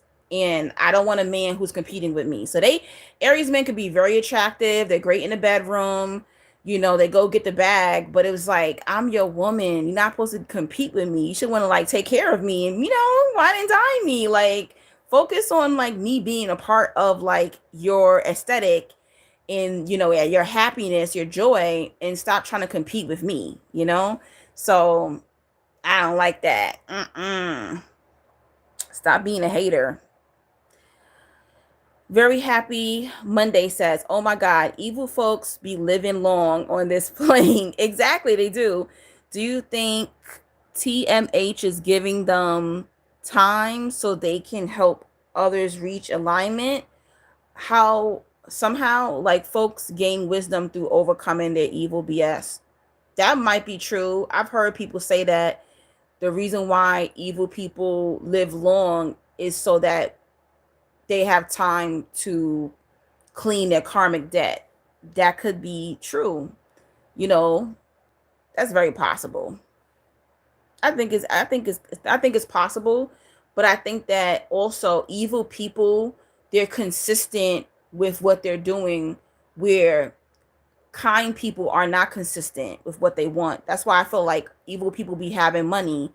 They're consistent with being evil. Like, we just sit there and suffer. We don't we just, like, linger, where evil people actually put in, they do scamming. Like my grandmother, who died a millionaire, she was a Cancer, by the way. She was always scamming people, always putting life insurance policies on people, always gambling, playing lottery, like always doing something. Like, evil people are so consistent. Like, no, like, if they fuck you over, they will go fuck over another person. Like, good people, we don't be put in that work to try to get something like that. So I think that's the reason why evil people live longer or have more financially on this plane. And you got to understand, like, this is more like where we're living is more like a hell state. So if we're on this planet with so many evil people, they're going to be consistent with their evilness. Lauren London, Casey says, Lauren London is a Sag, so you pick up true spiritual vibes from her. She went on this whole spiritual journey after Nipsey passed, but I don't know if it's authentic. I pick up that she went through a spiritual journey, definitely. Even before he died, I think I think Nipsey was very spiritual, and I think he opened her up to certain things. And I feel like Nipsey is my birthday twin, by the way, August 15th. And his mom name is Angelique, and my name is Angelique. Creepy, creepy. And when he died, he actually came in my dream and visited me. But anyway, that's another story. Um, I feel like after Nipsey died, you have to understand, like, you change after death. You know what I'm saying? I'm sure Nipsey probably visit her too. I do believe her. I think she's being authentic, but I think that she's a balanced person. Like, I feel like she's spiritual, but she's not like this, oh, I'm so perfect and this and that. No, like, she's humble, and she's a balance of spiritual but still having like her down to earth side. You know what I'm saying? She might, burn some sage and, collect crystals, but she might, I don't know, have a drink or smoke a blunt on the side. I feel like she's a balanced person, and she's still growing and healing. So yeah, I do believe Lauren London definitely is growing spiritually. Top tier, can you talk about the spirits you've seen on, oh God, why I keep putting these people's names in? Why I keep putting these people's names in here? Y'all are driving me crazy. Who texts me? Oh, okay. Nobody texts me. I don't see no cash apps yet. I need to see a cash app. Hit my cash app, okay? $ the light 777. It's my 10th anniversary. I need 10 people to send me $10 on my cash app right now, okay? Thank you. Let's see. I don't like to talk about the beehive. That's what I'm gonna say.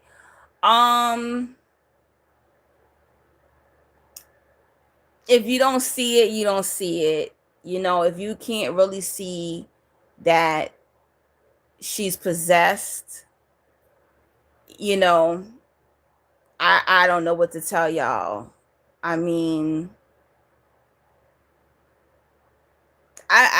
even like her husband, Jay, he literally had a Satanist on his t-shirt. You can watch their videos. The lyrics is there. They told you who they are. They are occultists. And what's crazy is because, she's a daughter of Oshun, but deities will work with you regardless if you're into dark occult knowledge or rituals. Her and Jay are into dark occult. They're dark occultists. I mean, it's evident. It's evident. I mean, it's in their lyrics, it's in their videos, it's in their eyes, it's in who they hang out with. So many years ago, I think when she did that Super Bowl, you actually saw the demon transform, and it looked like a man. She looked like a man because one of the demons that was in her, which literally couldn't hide anymore, and it came out on stage. So I don't really talk about her anymore because it's disgusting. It's disgusting, but she's possessed. You know. And I I don't want to say anything, but I'll just say, just keep watching videos. Like, you'll even see videos of her, and she's all like this, and she's rocking back and forth, and a lot of these people, they've been working with these type of deities for so long. They gotta drink, they gotta sniff coke, they gotta do pills. They be losing their mind, like they don't look right. It ain't none of my business. That's all I'm gonna say. But these people are possessed. But if you can't find information on her, just study her husband, and you'll see they're into the occult. But I don't really talk about her anymore because I get so tired. People don't want to see. They don't, you know what I'm saying? They don't want to believe it. Top tier. How do you know when you're in the third dimension if I still work a matrix job? Well, just because you work a matrix job doesn't mean that you're in the third dimension. You know, you could, I work matrix jobs too. It doesn't mean that um you can still be elevated and still be working a matrix job. You know what I'm trying to say? um there are going to be times where you have to do matrix bounded things, matrix surface things, but it does not mean that you are a slave to the matrix entirely. You get what I'm trying to say? um I did it the right way. I did what God told me to do. But sometimes you do have to work a matrix job to be hidden. You know, you got to be hidden sometimes. You have to play the game. Like, here's what's funny. So, most of my life, I was a hairstylist for 20 years, right? And then something happened like around 2017 to where God was like, it's time for you to like get like a matrix job. So I was like, okay. I didn't know why. I just obeyed God, right? So 2017, 2018, 2019, and then God told me December 2019, God said, now quit the job. And I was like, quit? What? So I quit the job. Next thing you know, God told me something was coming. I didn't know a pandemic was coming, but because I worked for those years, that allowed me to get my unemployment. There were some people who they weren't working matrix bounded jobs. Like the guy that was hating on me, the ex friend of mine, he had not worked in years because he had his own business doing spiritual work and stuff like that. He didn't get unemployment. He had no record. He had no record of working for 20, I think at the time 2018, 2019, he had no record of working on the books. So when that hit and I was able to get my unemployment, I said, oh, that's why God told me to go get that job, so that way I would have been covered while I was going through the pandemic. But here's what's funny. I didn't get money 2020. I didn't get my unemployment. I didn't file until 2021, and then I got my back pay, right? I used my gifts and my talents all 2020 in order to survive. So there's going to be times where God will hide you in a matrix job. You don't know why God is doing it, but God is doing it for whatever reason, you know, why the universe, God, whatever you believe in. So the goal is to leave those matrix jobs, but don't be an idiot and be hungry, okay, and not be able to keep your lights on, not be able to live and not do anything. If you don't have a hustle that can cover your bills, what are you going to do? Just wait until your spiritual true job pops off? You got to do something until that pops off. Same thing here. I had to go do it. Nobody was booking phone sessions like that. Nobody was giving me donations. I haven't had a donation maybe what's this, October? I think the last time I had a donation was August, and that was for my birthday. I can't live off of that. So even when God tells you to do something, you still have to figure out how to play the game. You got to play the matrix game in order to make it. You know what I'm saying? So even if you do your spiritual gifts, your spiritual calling part-time, and then work part-time. That's what I did. I didn't work every week for the 6 months. I did not work every week, you know, and I still did YouTube. I still did phone sessions. I still did things on the side that I wanted to do that I love, you know, but you can't just say, okay, I'm not going to work unless you're okay with being homeless. If you can handle being homeless and hungry, go ahead and do it. Go do whatever is best for you. But for years, guys, I did not work a matrix job. I would go to people's house and do their hair. I would let them come to my house. I would go sit in the park and do people hair. All right. And I took a huge pay cut just to do what God called me to do. But don't end up hungry, guys. I'm telling you. Joss, how you doing? You'll miss me. Well, I'm gonna have Joss. I have a membership section. So if you want to see, catch up with me, it's $6.99. You go over to the membership section and you watch the videos there, or you can go on my TikTok and I might post over there once in a while. But thank you so much, Josh. Josh has also donated so much money. She's booked phone sessions in the past, and I just want to publicly thank you as well. Thank you so much. Thank you, Free. Thank you so much for the PayPal. Love you. All right, let me see some other. Omar says, yeah, just a lot going on today. Keep your head up. Josh says, yeah, Angelique, my dreams are wild and I love it. Like a whole other world. I've been having dreams and a feeling that I won't have a long life. But I would have lived a full life with these dreams too. That's interesting. Wait, I've been having dreams and feeling that I won't have a long life. How old are you, Josh? But I keep thinking, Josh, you in your 20s, Josh? Or you in your 20s or 30s? But I would have lived a full life with these dreams too. That's interesting. Of my friend, she's only 21. She told me that she don't think she's gonna live long. And I think me being a Scorpio moon, we're so used to death. I was just like,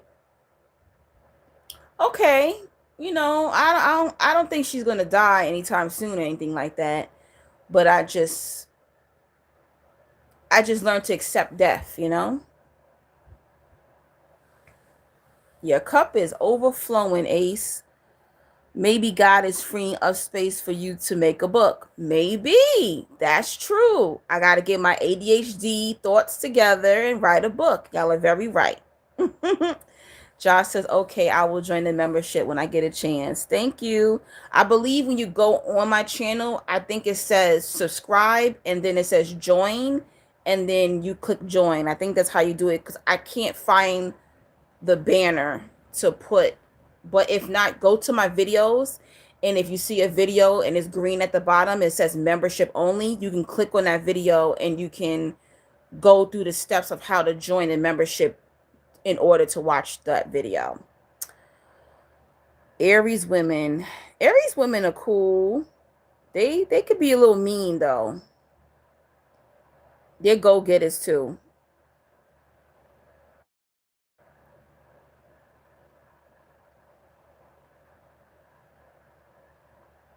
Free says, yep, sure do. Free says, my oldest son is an Aries and and we bump heads, but he's like me, of course. Free got some good looking sons. Top tier says, how do you feel about a Cancer woman and a Scorpio male? Oh, them Scorpio men love them some Cancer women. I know Scorpio men love Cancer women and Virgo women. Y'all must be freaks or something because they love y'all. I know some people who are matched like that, but I had a friend, an ex-lover, he was a Scorpio and his ex-girlfriend was a Cancer. He was crazy about her, but Scorpio can't do all of that emotional stuff. So he said that she was a great lover, but the problem was he couldn't do like all the emotional stuff, or like he said like he can be separate from her but she couldn't. Like Cancers could be a little bit more clingy, so he's like, I'll be with her all weekend, and as soon as I leave the door, I'm walking out her apartment, she be texting me while I'm down the block to my I miss you. And he's like, what do you miss? I just was with you for a whole weekend. So Cancers could be lovey-dovey, a little clingy, and Scorpio they're not like that. They like distance. They like to be by themselves and they like to have lovers. So that's what I heard about them, but I think it's a good match. It's just that the Cancer woman would have to understand that the Scorpio man needs his space. Like, don't be blowing up his phone. You're going to get your feelings hurt because he's not going to pick up. Don't be blowing up his phone, asking him all these questions. Like, he might not even be cheating. He could just be at the gym or playing ball, but you blowing up his phone, bothering him. So, yeah. He said he could not keep up with all the affection and like all the quality time the Cancer woman wanted. So I found that to be very interesting. So I think it's a good match, but the Cancer woman got to like chill out a little bit, you know? She got to calm down. And if that Cancer, I feel like this, if a Cancer woman can't handle being with a avoidant or a detached lover, then, and you feel like you're starving, don't date them. If you need a equally lovey-dovey person, then be with a lovey-dovey person. Don't be with that type of person because Scorpio is more distant, you know? So they can't, you know, I'm okay with that. Like, I could deal with Scorpios because I'm a Scorpio moon. I like my distance. I like being alone. I like quality time. I don't like my man all up on me. Like, where's your friends? Go do something. Go to the bar. Go to the gym. Go play ball. Like, get out of my face. Like, I gotta go be by myself. You know, I gotta be in my own energy. But I feel like Cancer, when they in a relationship, they like to be with their partner constantly. That's why I think a Gemini and a Cancer would be good for each other. But Gemini and Cancer would be better for each other. Because Geminis love to be with their partner all the time, and Cancers do too. Let me see. Casey says, not going to lie. Every Scorpio I've talked to has had a demon on them. Oh, I believe it because, you know, Scorpios, they represent death, right? And that is also a very spiritual sign. So they are prone to demonic attacks. You know what I'm saying? They're part of that dark world. Scorpio is part of that dark world. So Scorpio's got to be very careful. Like my relative that I live with is possessed. They're Scorpio. And that is because of the things that happened to them when they were a child. They never healed from it. So they're prone to spiritual attacks through mental illness. So Scorpios, be very, very careful with playing with dark magic because you are part of the dark world. All right. You can really fall into that dark world very, very quickly. So yeah, Scorpios can be attacked spiritually. So be very careful. Be very, very careful. And I know this because I'm a Scorpio moon. And I've had spiritual attacks. You know, I've never been possessed before. Well, actually, no. I believe I had a sex demon on me when I was around 21, but I was able to get rid of it through abstaining, you know, going celibate and stuff like that. But yeah, Scorpios got to really watch themselves sexually. They have to master controlling their lower half, so to say, controlling their sexual energy and not feeding into the dark world like they gotta be very, very careful. One of my favorite master teachers, his name is Brother Yosef. New Life Tools is his YouTube channel. I've told y'all over and over, he's a Scorpio and he used to play with the dark world, and he said he saw a lot of crazy stuff, so now he turned more light-sided. So I feel like he is a very balanced Scorpio because of that. Learn to balance that energy. So yeah, they are prone. My ex narc best friend, he was possessed. I seen his face change. I seen his eyes turn black, you know? He was possessed and he was Scorpio, a November Scorpio. A lot of them get bit by the narcissistic demon. A lot of Scorpios get bit by they're very prone to become a narcissistic spirit. I noticed that. I've met a lot of Scorpios who were narcissistic, who had the narcissistic Jezebel spirit on them. Yes, yeah. Casey says they are very prone to overdose and addiction and cheating. Yeah, they are. Libras too. Libras is Libra season. Happy birthday to the Libras. I like Libras. Oh my God, Libra men are so fine, but I cannot take them seriously. Okay, I am so attracted to Libra men, but they're not worth a damn. Okay, anytime I see a brown skinned tall man with the beard combo, he ends up being a Libra. Okay, they be so fine, but they ain't worth a damn. And I know because I was raised by ain't worth a damn Libra man. Okay, I don't know how my mother did it. But yeah, Libras too, they're prone to spiritual attacks too, overdosing, alcoholism, drug problems, stuff like that. Casey, can you talk more about what listening to high frequency music does to us?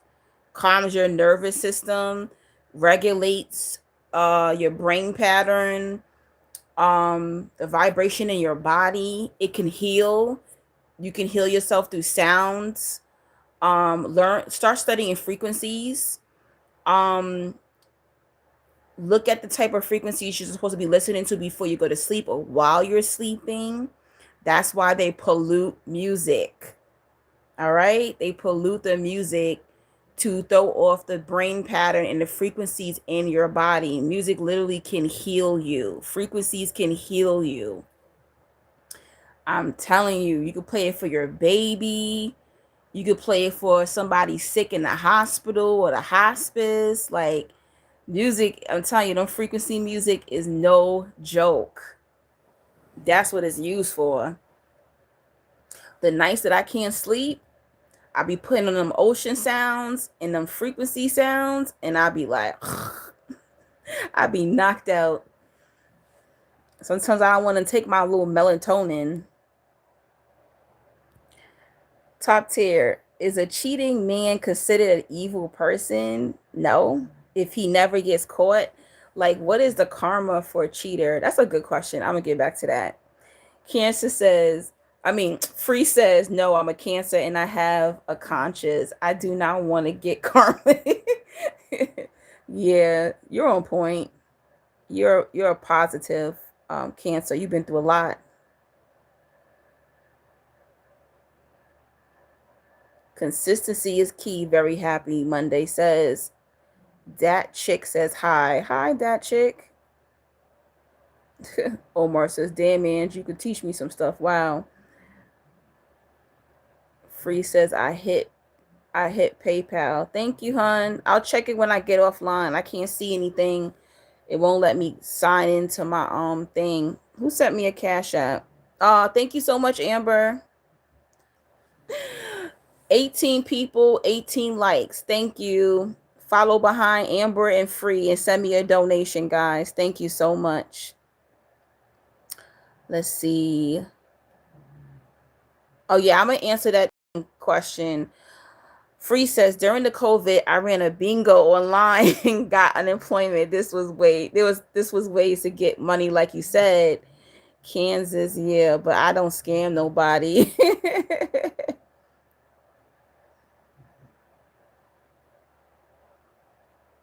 Amber says, the last donation you had was today.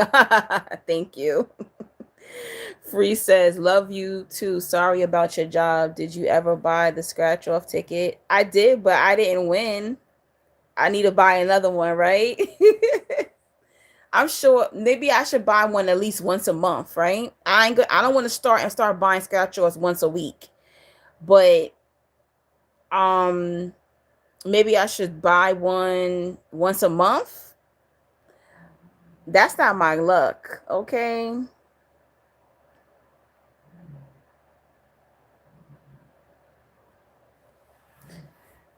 Happy, very happy says, you were out in the proverbial wilderness, blessing people with gifts of beauty and cuteness. Now, his was crazy. When I was a hairstylist, I felt more like a therapist because my clients would tell me all of their business, and they always felt like I was like their little sister because most of my clients were older than me. Most of my clients were married and had children. There was times where I prayed with my clients. There were times where my clients would cry. I've had clients tell me their husbands are cheating on them, the things their children were doing. Um, this is part of ministry. I don't think people really understand how powerful doing hair is. Doing hair is spiritual. You're touching the person's crown, you're touching their head. I could have cursed all these women, but instead I'm putting love and intention and showing them how beautiful they can be. Doing hair is very, very spiritual.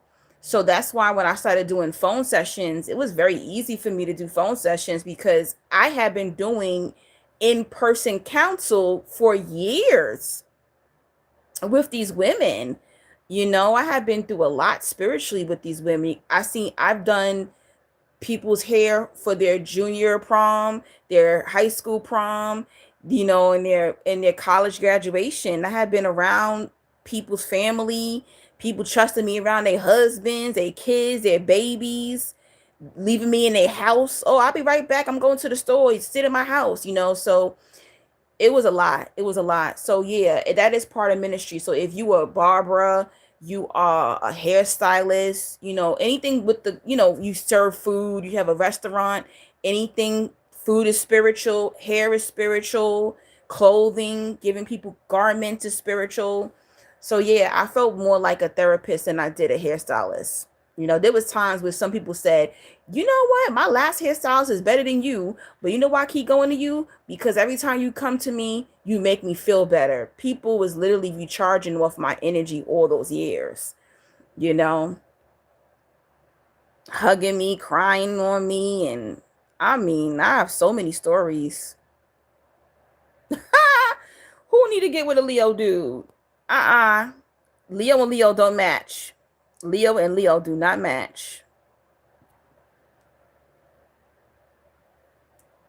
Y'all Leo dudes like to be spoiled. I don't. Leo dude be like, what you buy me when you taking me out? If you don't get the hell out of my face, bro.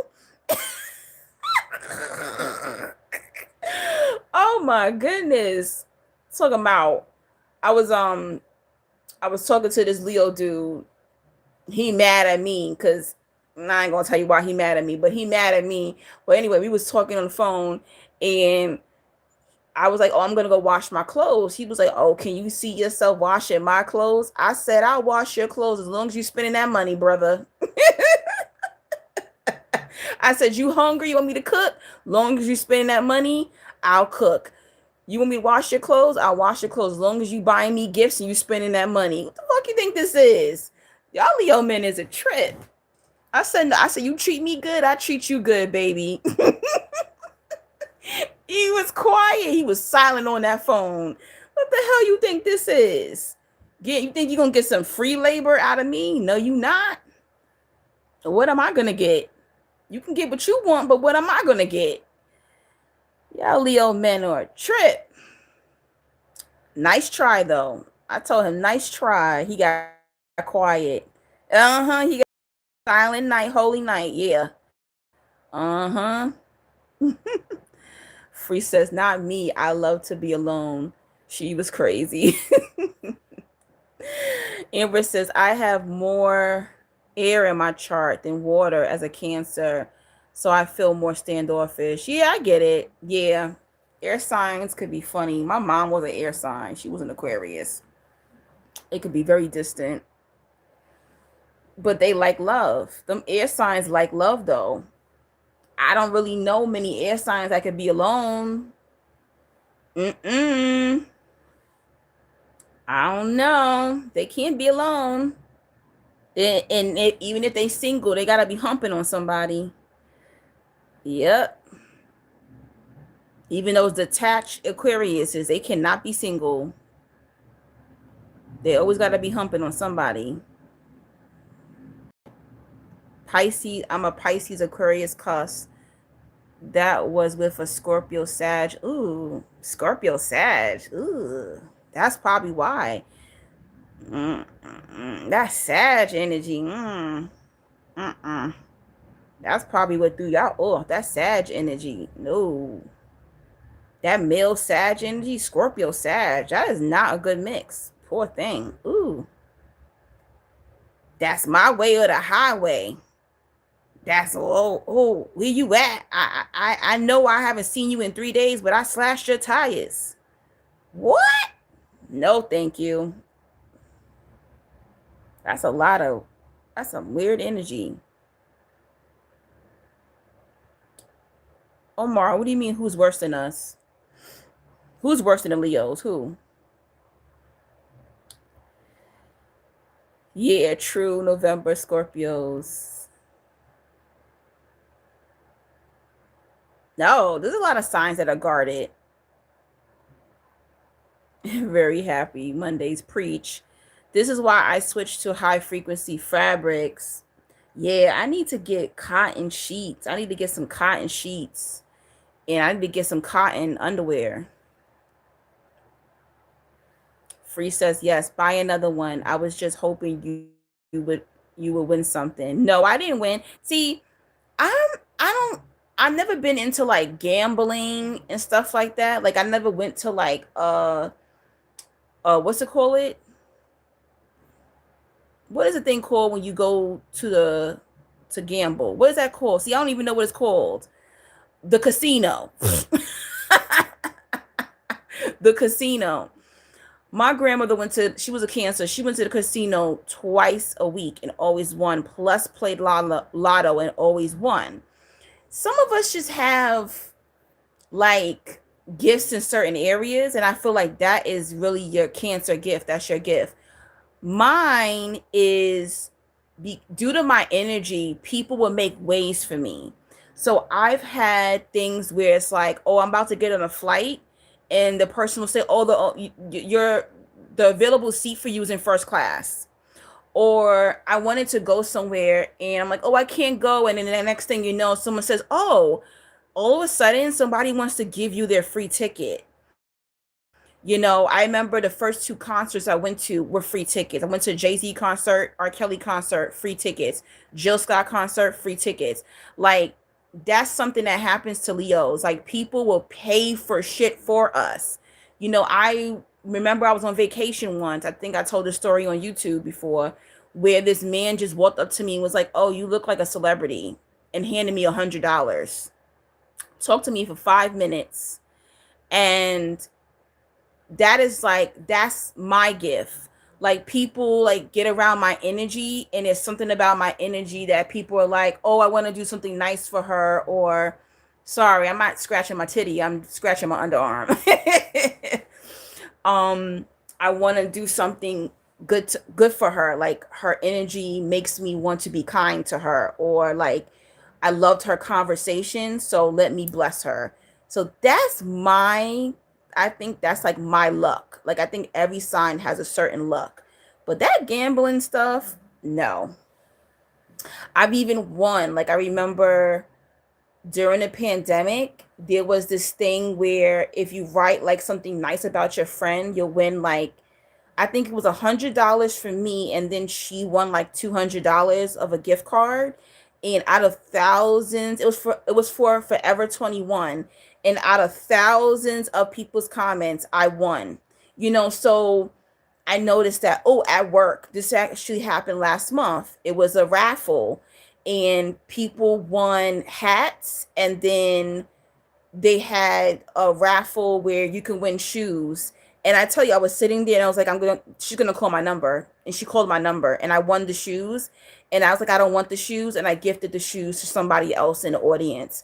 So that's like my thing. Like, I win, or people feel like they should make like waves for me, moves for me. Like, oh, that's okay that they paid for your food. No, they got your drinks. Someone just sent this over for you. And I'm like, really? Oh, wow. Thank you. Yep. Especially when people like get the talking to me, they feel like they want to like a true goddess. They want to give me an offering, basically. That's why, like, if I meet a man and you didn't get me flowers, like, you could have got me a $8 bottle of wine. You could have got me flowers. Like, what is going on with you? You didn't even ask me. I wanted something to eat. Like, where is my gifts? Like, why aren't you treating me like a goddess? And the thing about it is, once you do that, then I will give you more. I will multiply that. You get what I'm saying? Pretty much. Casey, what's the spiritual benefits of wearing our own hair? I've been loving my natural tresses so much. Well, um, when your natural hair is out, first of all, it's frequency, right? This is electricity, all this here is taken in everything. Especially if you that's why black people's hair grows up. And sorry to say, my other friends, y'all hair grows down. Our hair grows up to the sun, right? Our coils grow up to the sun, right? When you have your hair out, the oxygen is going through your hair. You're also able to get spiritual downloads, but you also can get demonic downloads. You also can get, people sending you evil eye onto your crown. So it's positive and it could be negative too. That's why there's moments where you'll see me wearing head wraps a lot. When I feel heavy spiritually, I cover my hair. Like right now, this is not my hair. This is my hair. All this here is my natural hair, but this is, a piece. There are moments when I want to feel connected to the sun, to the planet, so I'll wear my hair out. The other day I had my afro out, my curls out, but whenever your spirit leads you to wear your hair out, wear your hair out. Even men, if you feel like God is telling you to put a turban on your head, cover your head, cover your head. When I go into certain places, I'm going out, I'm like, I don't want that heaviness. I'm going into Manhattan, going into Brooklyn, or somewhere it's going to be thousands of people. Sometimes I wear a hat, or I wear my head wrap, or I wear my wig. So anytime you see me wearing a wig, it's not because I don't love my hair. I love my hair. It is also plain as a tool as covering up my head, because I don't need all that energy on my head. So if you are led to wear your natural hair, wear your natural hair. Maybe you need to pick up spiritual downloads. Maybe your scalp needs some sun. Maybe your scalp needs some oxygen. Also, when we're putting all these things on our scalp, it can ruin your hair. It can ruin your scalp. Okay, or the pulling, the braids, and all these different things and stuff like that. But not everybody who covers their hair, I cover my hair. A lot of times I use wigs and different styles as a form of magic. I use it to manifest certain opportunities for me. I use it for certain frequencies, private spiritual reasons, as beauty magic. Look into beauty magic. But that is a good thing. It's good to wear. Oh my gosh, it's pouring. It's good to wear your natural hair so you can see yourself naturally. All right. The other day when I was outside, because my curls are like 4 days old, and I said to my friend, I'm going to be late. And she said, why? I said, because I ran back in the house to fix my curls. And when she saw me, she said, your hair looks so good. So sometimes I'm a little hard on myself when it comes to my natural curls. I'd be like, oh, my curls look dry today. It's good to see yourself in your natural state. You need to be used to your own beauty. And you need to see your own beauty or your handsomeness outside in public too. It's different when you're just in the house, but you need to wear your hair, your natural hair outside as well. Get used to it. Even with makeup.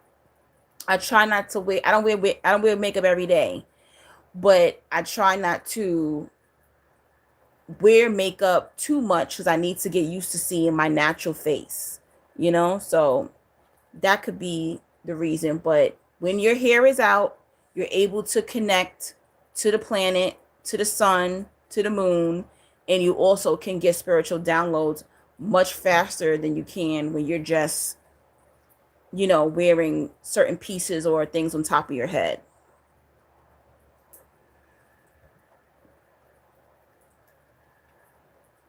Did you ever think of a card channel? Oh, you mean like a tarot? I don't read tarot cards. I would need to practice and study it, but yes, I did think about it. Definitely. Casey says, do men in grocery stores try to energy vamp off of women they believe have a high vibrational, or just anybody? I think men are just natural energy vampires in general. And I don't think that men really understand that they are energy harvesting through conversation or looking for justice from women. I don't think all men are doing it with bad intentions. It's just their nature. Yes, many men go to grocery stores, libraries, church, restaurants, public places looking for energy from women. I don't think they're always spiritually aware if this woman is powerful. Women possess this energy that they need. They need that ego boost. They need that smile. They need that hello. They need that glare. They need it. They need it to survive, like how we need oxygen, how we need water. The men that are balanced spiritually, they're not walking around the grocery store looking for energy from women. They get their energy from themselves, through other means or nature and things like that. So not all men are like this, but the average man is an energy vampire. Thanks, Michael. Thank you so much. Hey, congrats on your 10th year anniversary. We Leo men aren't that bad. I didn't say Leo men are bad. Y'all like my Leo men like my brothers. I'm gonna say that. Y'all like my brothers. I've dated a Leo before. I've talked to Leos, but it's never got to the point where I can actually take a Leo seriously. But I think that Leo men and women make great friends. Like, I remember I had a Leo male friend who was about to beat somebody's ass for me. He didn't play about me. He did not play about me. I love that. They're very protective. But yeah, I be trying to tell them Leos, like, boy, I ain't taking you out. You better get out of here. You even take me out yet, talking about where you taking me. I'm not taking you nowhere. Oh my goodness. Top tier. What were the questions you said you will never answer later? Oh yeah, I'll go back to them. How many times I got free food? Top tier. That's probably why Rihanna and Drake didn't work. Rihanna was a Pisces and Drake is a Scorpio. Oh yeah. And that's another thing too. Yeah, I don't know. Drake is a weird Scorpio. He's very feminine to me. He's too feminine. Like she's with ASAP Rocky. ASAP is a Libra, so he has like a equal balance of masculine and feminine. And then Drake is just too feminine. He's like feminine and feminine energy. He's feminine energy. He's not masculine.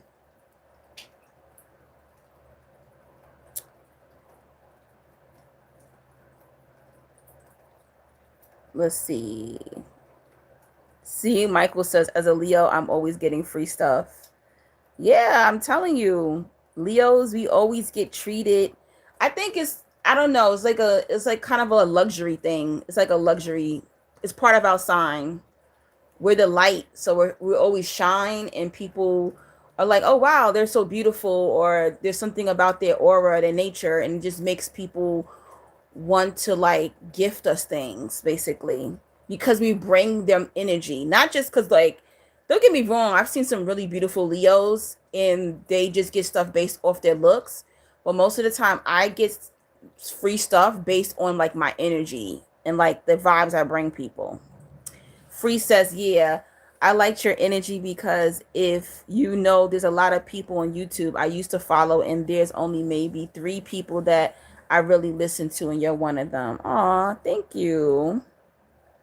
Thank you for seeing the true like the realness in me. I'm not perfect, but thank you for seeing the realness in me. Amber says, I've had a man pay for me and my grandma's breakfast, and the waitress told me after he left, I didn't even get a chance to thank him. Oh, that was sweet. I guess he wanted to be unknown. I love those unknown good deeds. That is so sweet.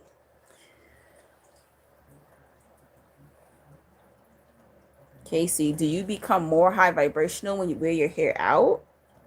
No. Nope. I know some demonic ass people with locks. I know some demonic ass people with froze. My stepsister I grew up with got locks. She evil as fuck. No. Mm-mm. That's why Erykah Badu said, I'd rather process hair than a process mind.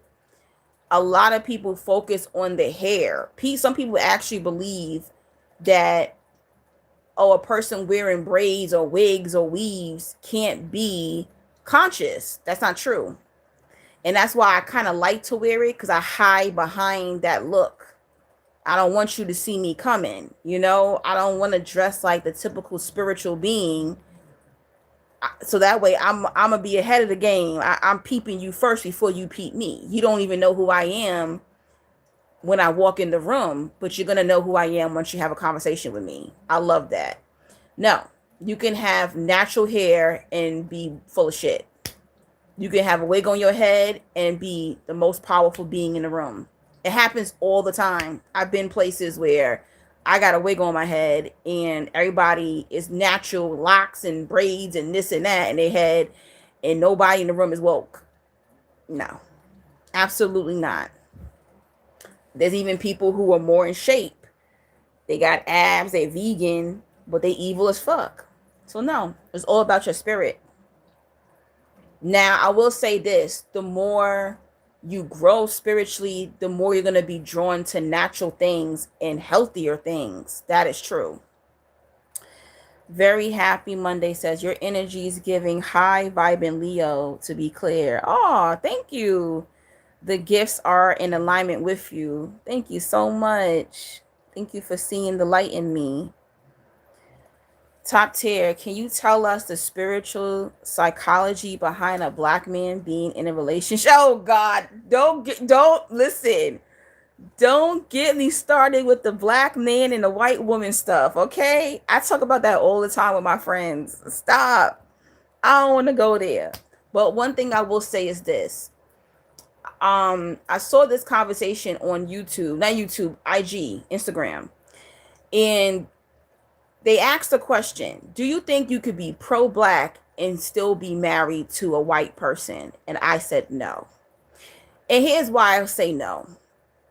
Now, you can like certain things about being black, but to me, there's no way you could be pro-black and marry a white person. And here's why. And I know I have some white followers, right? When you look at the Asians, when you look at white supremacists, when you look at the South Asians, the Indians, whoever, other cultures, the natives, who do they marry? What is the basis of their culture? Right? They don't marry, most of them do not marry the ones who might be pro-Asian or pro white or pro this and pro that. They marry their people. And there's nothing wrong with that, right? There is no way you can say that you are trying to build a black community and you're marrying outside of your race, right? The Trinity, the mother, the father, and the child. When we watched Dr. King, even though he was cheating, black wife, black husband, black children. In order to build a community, you have to have a black family. You have to. Because at the end of the day, not that white woman is not a good person or anything like that. She might be a great human being, but she will never be able to understand what it's like to be black. She wouldn't even know what to tell her children. She would not. She does not understand that fight at all. Can you have white people on the sidelines helping physically, helping during marches, helping with the laws, yes. But in order for you as a Black person, you need to have a Black family. That is it. You have to keep the Black wealth there, and it starts with family, and that's why the Black family was what attacked. That's why they put the drugs in the Black communities, the poor Black communities, in the 70s, the 60s, 70s, and 80s and 90s, right? To break up the Black family. Then welfare came. Then these men ended up in jail. What did they? Well, the first attack, they attacked the what? The Black family. So no, I don't believe you. If you say that you are pro-Black and you are dating outside of your race, I don't believe you. You may like a couple of things about being Black, but you're not pro-Black. Saying that is like being pro-life and working at an abortion clinic. How are you pro-life and working at an abortion clinic? I don't believe it. So that's my answer to that. May not like me after saying that, but that is just what it is. All right. That's the formula in order to build the Black community and to build Black wealth. Because what happens is a lot of times, what's funny is most of the time, if a white woman or a white man marries into a Black family, he keeps his wealth in his white family. He doesn't give his wealth to the Black woman. Most of the time, it doesn't happen. You know, hilarious. I saw an interview. It was a white guy, a Black guy with his white wife, and she has wealth from her ex-white husband. And they asked, "Oh, if y'all get divorced, are you taking your wealth?" He says, "No, I wouldn't mind paying her alimony and giving her wealth." And she said, "No, I'm taking my money." I was cracking up. He was like, "What?" She's like, "Yeah, all the assets that I came in with our marriage, I'm taking it." Black people are so quick to give their wealth and knowledge to other races and communities and cultures, but everybody else sticks together and build their community, you know? So that's how I feel about it. I don't care who you marry, who you date, but as for me as a Black woman, if I do end up getting married, I plan to marry a Black man and have Black children. And that is just my desire. I don't care what you do. I don't care if you dating somebody blue or green. I don't care if you're into men, you're into women. I don't care about that. But as for me as a Black woman, I desire to be with a Black man and have Black children. And he doesn't have to be American, you know, but still.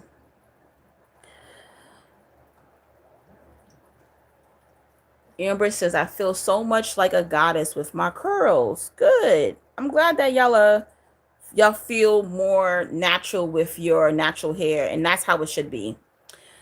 Very Happy Monday says, "A childhood Leo friend always pressed her hair. As adults, I braided her natural hair. She loved it and rocked it for 3 months. I've never known a Leo without a beautiful crown." Yeah, Leos, we are really into our hair. I feel so sorry for my bald Leos. Yeah, you can usually tell who a Leo is by the hair. Free says, "You can just make flashcards. I think you'll be good." Thank you. I gotta get focused. And learn cards before I come on here. Oh my goodness, it's leaking. It's raining so bad outside that it's leaking in my room. Thank God I put like a towel. I might have to put a bucket there when I get off live. I'm gonna get off here soon. Let me see. Very Happy says, "It's pretending for me. That's a turn off. Drake or anybody. Can you just be honest and real?" Nope, because he used his fake persona in order to make money. That's wild. And Omar says, Casey says, "Laughing my ass off. You got me cracking up saying that you see more demonic ass people that wear locks." It's true. There's a lot of people out there with natural hair and they demonic. When I was a poet, And the conscious, brothers and sisters, a lot of them was so demonic. They were so demonic. They went up there with their waist beads on, burning incense and shit, and snapping their fingers and rapping and singing all this conscious rap and stuff. And they were effing everybody walking. They was effing the boys and effing the girls and playing games and trying to steal money and trying to scam you. But yet they rocking shea butter and they got locks in their head. Please save it. What that soul look like. I don't give a shit about your outside appearance, because that could be a scam. Free says, and thank you for believing me, because I really thought I was going crazy because you were naive, and that narcissist couldn't have a YouTube channel. I don't even know what that was now.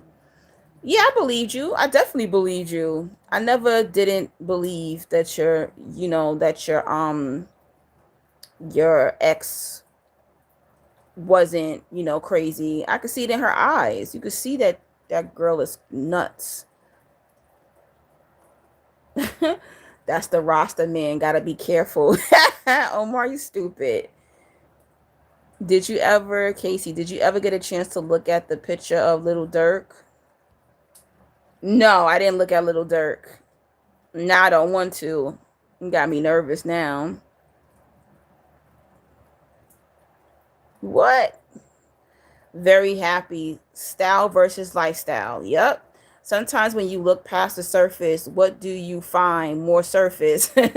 But it's still refreshing to see more freedom of expression with hair. Very true. I just feel like, y'all see I change my hair all the time. Sometimes I wear my real hair. Sometimes I got twists. Sometimes I got faux locks. Sometimes I got this. Sometimes I got that. Sometimes it's straight. Sometimes it's thick. I feel like Black people are just so multidimensional. Why do I have to choose? I've had, some conscious brothers through the years going, come on, sis, can you grow some locks with me? No, you can grow locks. I will help you retwist them. But I'm too multidimensional, and I don't want to put wigs on top of my locks. Why would I do that?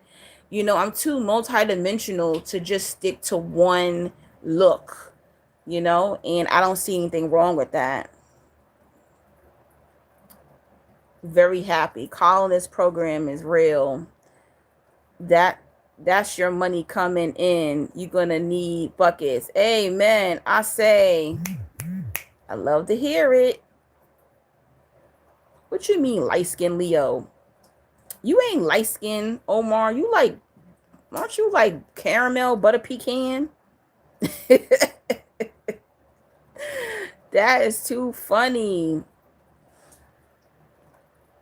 Let me see. Did I miss anybody's comments? Okay, no, I didn't miss anybody's comments. Good. Oh, yeah, let me tell y'all quickly. So I went to Dominican Republic. I went September 22nd, the day after I finished the job that I had for 6 months. And this was really interesting. This was a very interesting trip, and I was really excited to go to Dominican Republic. But unfortunately, Dominican Republic goes at the bottom of the list. Any of y'all Dominican? So I went to Santo Domingo, and I was there for 5 days. And sometimes I want to tell y'all this. Don't think there's something wrong with the country or the state that you visit. What I will say is that sometimes your spirit it doesn't align with that particular city, country, continent that you visit.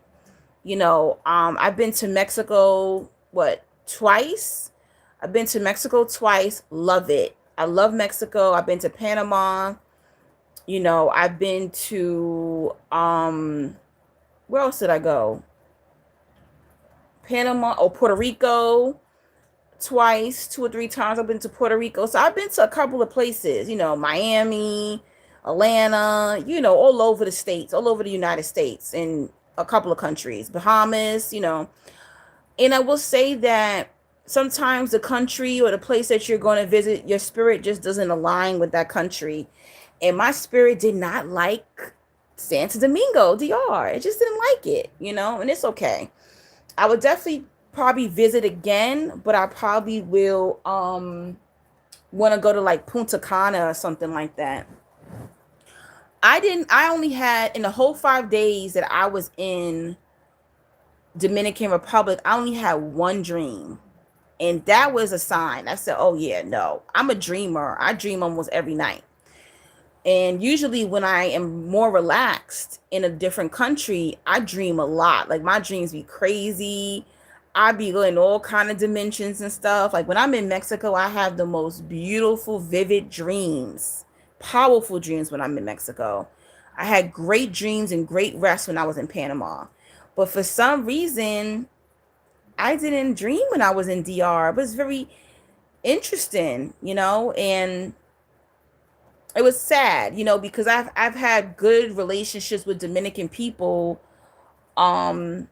here in America, but for some reason it was just off. The energy was really off. And I'm like, maybe the country's going through something. Because a lot of things have been going on in DR. Like, you remember recently, a famous singer died. Like, he was singing in a club and the roof caved in, and then they were fighting with the Haitians and people were getting killed. So maybe DR has a very heavy spirit on it right now. 2020, 20 people, 20 likes. So maybe that's probably what I was picking up. Maybe that's the reason why I really didn't feel spiritually comfortable in DR. Great food, great drinks, nice views, but the people and the energy was just off. It was off. Anybody been to DR before? And if so, what part did you go to?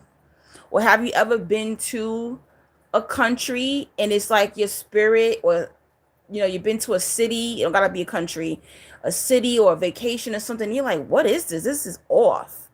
The energy was just off. Good night, Amber. I will. Don't worry. I'm not gonna forget. Okay? I won't forget, Amber. Have a good night, hun. I thought you would be off tomorrow. Not off. Y'all working tomorrow? Isn't tomorrow Columbus Day? Very happy says, could the timing have something to do with your experience, like as much as the location? Well, it was eclipse season, or still is eclipse season. But last year I went to Mexico during the eclipse and stayed for 8 days. And certain things happened while I was in Mexico, but I still enjoyed the energy. You get what I'm trying to say? So I don't know. I've traveled during the retrograde before. I've traveled during eclipse season. I really needed a vacation, because I've been working hard for the past 6 months. My energy was good. I was so excited. I got on a plane. I was just so happy. But then when I got there, it was like, the energy here is funky. It even stunk. It was even like the smell was stink to me. I don't know. Like everywhere I went just stunk. Maybe it is, I don't know. What's her name? Ashley Williams in the chat. She'll probably say it was something in the stars, but I don't know. Maybe. That's why I said maybe I'll go back one more time, but not no time soon. Maybe a couple of years from now, I might go back and go to Punta Cana and see how it was. But it was just something odd. I didn't let it stop me from enjoying rest. I got plenty of sleep. I ate good. I enjoyed certain moments. I took a soap making class. I took a chocolate making class. So I enjoyed certain things about this trip and did some new things that I never did before. But the energy was off. Even the hotel, the first 2 nights I stayed at this hotel, it was dirty. I said, what the hell? It was just weird. I tried to get my money back when I got home. They wouldn't give me my money back. The energy was just off. It was definitely off. Maybe there's a past life thing unresolved. In DR, I got beef with some Dominicans from back in my past life. I don't know. I have no idea. I'm trying to understand why the Dominicans here in America have been so good to me, so kind to me, but when I was in DR, they were just nasty. I don't know what that's about. It was weird. They were not friendly at all. I might have came across maybe 3 Dominicans that were really, really nice to me. And that was the woman who gave me the soap making class and the chocolate making class. And then there was 2 Uber drivers who were nice. But everybody else that I came across were just, they were just so nasty. I haven't figured it out, but sometimes your spirit just doesn't align with the city that you travel to, pretty much. Kind of like when I went to Vegas. I didn't like Vegas. Vegas has a heavy, death spirit on there, drug spirit, suicide spirit. I didn't like Vegas, but some people love Vegas. Some people hate Miami. I love Miami. Some people hate Puerto Rico.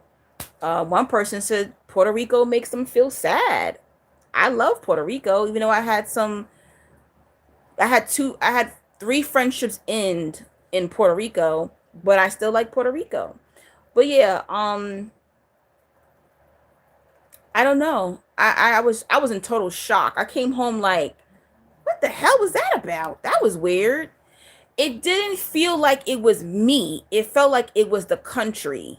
It felt like my light energy was walking through darkness. You get it? It wasn't something I was doing or was my energy. It felt like I was like walking through the darkness. And despite walking through, I still was just finding ways to enjoy myself before I had to go back home, pretty much. You get it? Yeah. No, what if you've been Dominican before? I don't know. I'm just wondering what could be the reason behind the mundane. I don't know. Here's what's funny. People always think I'm Dominican. My whole entire life, people thought I was Dominican. My first best friend, Carolina Hernandez, her dad owned the corner store a few blocks from my house, and she befriended me because she thought I was Dominican, and her mom thought my mom was Dominican, and then they found out no, we're Black American, but they still was kind to me. Her dad was pretty racist. He didn't like me because I was black. I noticed that. He kind of warmed up to me, but Dominicans have always played a huge role in my life. I don't know. Maybe I was Dominican in the past life. Who knows? All I know now, what I will say is that they have a very heavy colonization. Like you can definitely see that Dominican Republic got hit real hard by colonizers, and the stain of that Spaniard is on the country still. It's very, very heavy, even in their food. Like, I was looking for some real good Dominican food. Thank goodness I found one restaurant, but it was like everywhere I go is pasta, pasta, pasta. I was like, this colonization hit DR hard. I mean, the architecture is still Spaniard. It's really sad. It's really sad. I think I had this perception of New York Dominicans because they're just so into their culture and they're more Afro Dominican here, that when I got to DR, I thought that's what I was going to see, when really they're more colonized and more Spaniard than I expected them to be. Even the ones who are extremely dark skinned, they are more European like. That's the best way I can describe it without being rude, pretty much. You said people be thinking the same. You still got that hair? You cut your hair off, Omar. Very happy Monday said, I love the desert of Vegas. Just the desert, not the action. Maybe I needed to go to the desert. I always wanted to visit Arizona. I know it's not too far, but I'm a little nervous. Like, I always want to take like a hike in Arizona. That's like one of my goals. I want to do that, but I know that some parts of Arizona are very, very racist. So I'm kind of scared to go there. Oh, you still have your hair? You do different styles? Oh, okay. I think last time I saw you, um, you had The last time I saw you, you had, I think, a shortcut. Pretty much, yeah. Good night, Free. I'm about to get off here. I've been talking for almost 3 hours. I'm going to get off here. What time is it here? Oh, yeah, it's 1:30 in the morning. Both. The spiritual work and the healing work is both. Doing healing work is the spiritual work.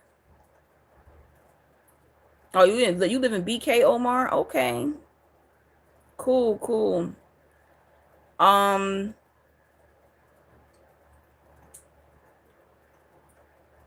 yeah, spiritual work and healing work is the same thing. But some people aren't into spirituality, so you could do healing work without doing spiritual work. You get it? That's really the difference. You can go deeper. Some people just focus on, oh, just healing their traumas, but they don't go deep into healing their traumas and researching what crystals do, healing their traumas and learning what Reiki healing does, healing their traumas and collecting crystals, healing their traumas and using herbs. So that's a mixture of that. But when you do healing, you heal your spirit as well. Um, so some people, like for me, I did the healing journey in the spiritual journey. So while I'm healing my traumas, I also was seeking spiritual knowledge while I'm healing. So that's the difference.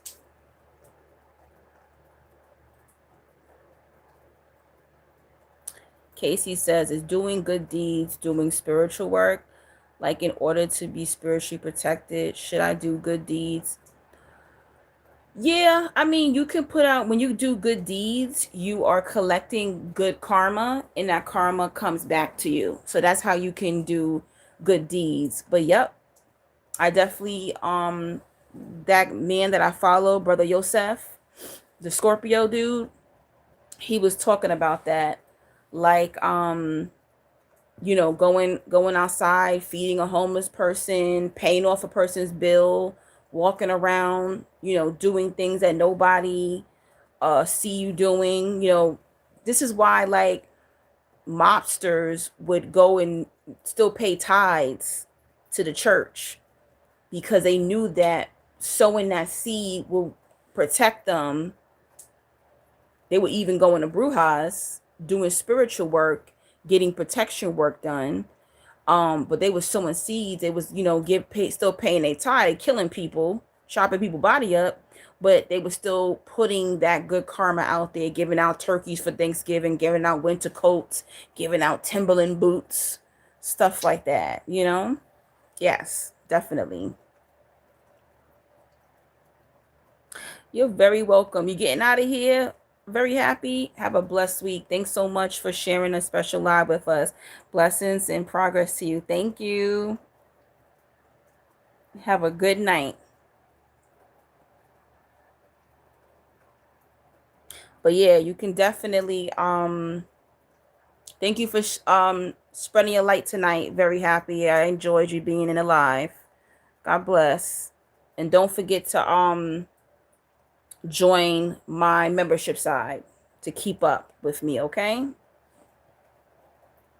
But yeah, if you do good deeds, that good karma will come back. That's why a lot of bad people, especially those people who are in the upper, you know, uh, the elites, that's what they do. They be donating to charities and all that. It's a balance out their karma. So yeah, it does work.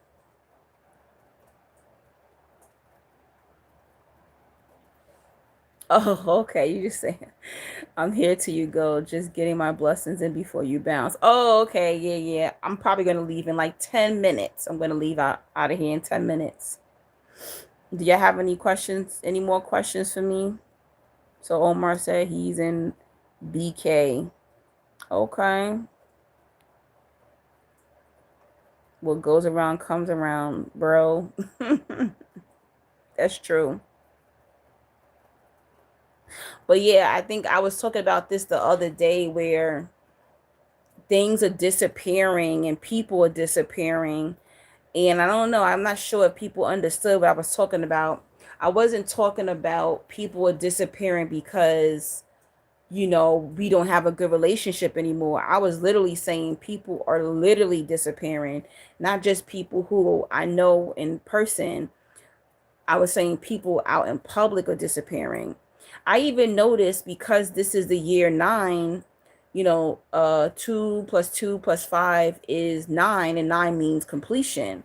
I noticed a lot of businesses are closing, and I'm seeing a lot of other spiritualists saying that they feel as if this feels like the pandemic energy. You remember, like, right before the pandemic came, it was like this weird energy. That's the energy I feel. Like, something just feels like something is coming. Something is definitely coming. I don't know what it is. I don't know what they got planned next. But that's just what I feel. Something just feels off spiritually. But I feel like I'm not afraid. I feel as if I'm going to live through whatever's going to happen next. I'm going to live. I will be provided for. I will be taken care of. And I'm not afraid. But it is an odd energy. And I don't know if you feel it, Omar. You're in Brooklyn. I don't know what Brooklyn feels like to you, but I live in Queens. I still live in Queens. And I don't know. It just feels off. Like, some days I just go outside and I'm like, something doesn't feel right. Something feels off. The sky looks weird. People are walking weird, moving weird. The energy just feels off. I don't know what's coming. And I just noticed that places and businesses and things are just quickly just closing. Like, there's a restaurant that I have been going to for 10 years, and it was probably in August where I said, "Oh, you know what? Let me go get a drink." I was craving a margarita, and I get on the bus, I get to the restaurant. The restaurant is gone. And I'm looking, I'm going, "What?" I look on the door, it's gone. And I literally just saw the restaurant online celebrating their 10th anniversary, and I thought they were doing well, and I was like, "Wait, what? This is crazy." So after 10 years, the same place that I've been going, it's just cut down, shut down. They've disappeared. And then the other day, when I was saying I was in that Mexican restaurant, and the girl came in and she was trying to get my energy, and she was trying to hug on me and rub on me. Even in there, I don't feel comfortable in that restaurant anymore. The energy just feels off, and one of the guys that saw the woman, what she was doing, he said, "I've never seen her before." He's like, "Where are these people coming from?" So even he noticed. He's a regular. His friend said he's seen me in there before, but he said he never saw me in there. But he was just like, "She's not in here. I come in here twice a week. I don't ever see that woman." So it's like people were being pulled out of the timeline, and then like these random people are being pulled in. Even the bartender, I've been going there for maybe 5 years or so. He's gone. I'm going, "Where's so and so?" They're like, "I don't know. I haven't seen him." So I noticed that the places that I normally would frequent, whether it's a store, whether it's a restaurant, anywhere, they're gone. The workers who used to work there, they're not there anymore. I'm going, "Hey, like, where's so and so?" "Oh, they don't work here anymore." "What?" Or I'm asking, "Where's so and so?" "I don't know who you're talking about." And I'm like, "What are you talking about? They've been working here for like 7 years. What are you talking about?" So I'm noticing that places are closing down. The last time I seen this shit was the pandemic, right before the pandemic and during the pandemic. People were disappearing, businesses were disappearing. Also, things are being recalled. Things are also just like disappearing off the shelf. Perfect example, I always go to Marshall's and buy my lemon pepper Kinder seasoning. I went to about 4 stores looking for this lemon pepper seasoning. Then I finally asked someone and said, "No, they're not coming back to the store anymore." So I had to go on Amazon and order it on Amazon. Now I go to Amazon, they're starting to pull it off of Amazon. I'm going, "What the fuck is going on?" So there's even products that I've been using for years. I can't find it in the store anymore. Is anybody else going through this? So it's something spiritual and weird and funky. You know, I talk to people who I know about these type of things, and they're like, "Oh, that's normal. You're tripping." No, I'm not tripping. Imagine every morning you go to the store, you get your newspaper, you get your coffee, and the guy in the store, you go there one morning, and it's like, "Where's so and so?" And they're going, "I don't know who you're talking about. They don't work here." That's what's happening to me. Okay? Things are coming off the menu, things are flying off the shelves. They're not making it anymore. It's being retired out. Businesses are closing. People are disappearing.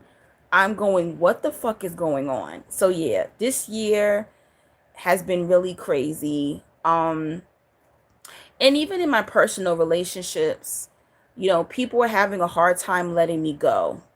You know, it's time to wrap it up, and you can feel the dead energy, but people still are trying to hold on.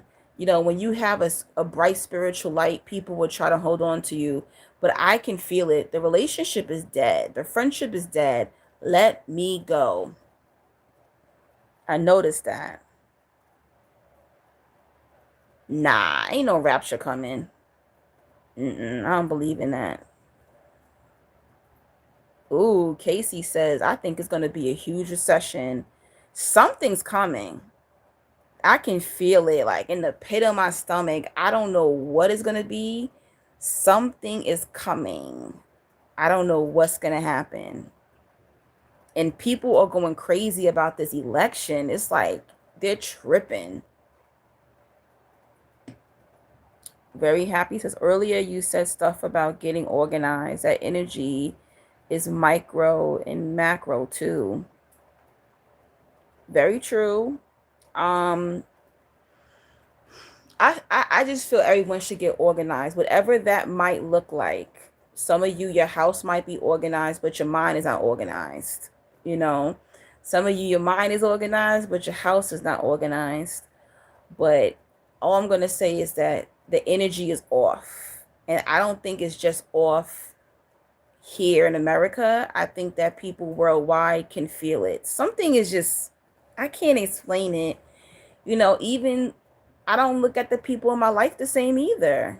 You know, I might love people, but something's off about even the people who, oh yeah, I saw this video. Like people change, but this man was saying how the people that we've known. So you say, okay, you've known your friend or your lover, your family, but it seems like they're like a completely different version. Yes, we are always growing and changing, but do you feel like the people around you, they feel like you ever just look at a person that you're friends with or your lover or a family member, and it's just like, I do not know this person.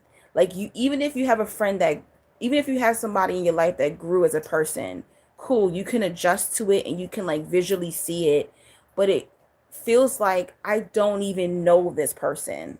That's what it feels like. I can't, it's very hard to explain, but I think y'all understand what I mean. It's almost, it's a dramatic change. They haven't did any like healing work or any type of growing or anything like that, but it just seems like I don't mesh with this person anymore, and then it's just more intensified. You know how like years ago people change and you could still hang out with them and kind of tolerate them? It's not like that anymore. It's like, get away from me. Like, I don't recognize you. You're weird to me. I need to get away from you. It's like a calling, it's like a pulling that's separating you from like people who you're not supposed to be around, basically. And I'm noticing that the people who didn't do the spiritual work want to hold on to me, and I don't think they even fully understand. They're not holding on to me because they love me. They're not holding on to me because the sex is good. They're not holding on to me because they just love my friendship. They're holding on to me because I am spiritual currency. They want to charge up off of me. They need me to feel good, but they're not fully understanding that. They know I'm not their type anymore. They know that we don't get along as friends. They know that we don't have anything in common, but they want to keep me around so they can charge up off me spiritually because I make them feel better spiritually. You get it? So it's like I'm having to tell people like, look, stop emailing me, stop texting me, let's go our separate ways, leave me alone, stop watching me. Like, I'm seeing people on my TikTok going through my story, they're checking on me. Like, don't check on me, leave me the fuck alone. So be very careful with this. If you feel like you don't know these people anymore, they're not your soul tribe anymore, let them go. Let them be. Top tier. If we're having dreams about past relationships that we cut off, is it like we're friends in the dream realm? No, not really. Sometimes people pull energy, or that could be a sign that you still have like a unhealthy soul tie. You know what I'm saying? Like, write a letter, burn it, tell them to leave you alone. Before you go to sleep, you can actually talk to these people and say, hey, when I get in the dream realm, call them by their name. Leave me alone. I don't want anything to do with you. You can do cutting cord rituals. They're all over YouTube. You can do cutting cord prayers. Sometimes people it is up in the dream realm. They in your subconscious because they haven't let you go, or they wanna pull you back into their world. They want to pull you back into their life. They're not gonna pick up the phone. They're not gonna text you. But how they're gonna get you is they're gonna contact you through the dream realm. So there's some people who's too pussy to DM you, text you, call you, find you physically. So how they go and get you is they get you in the dream realm.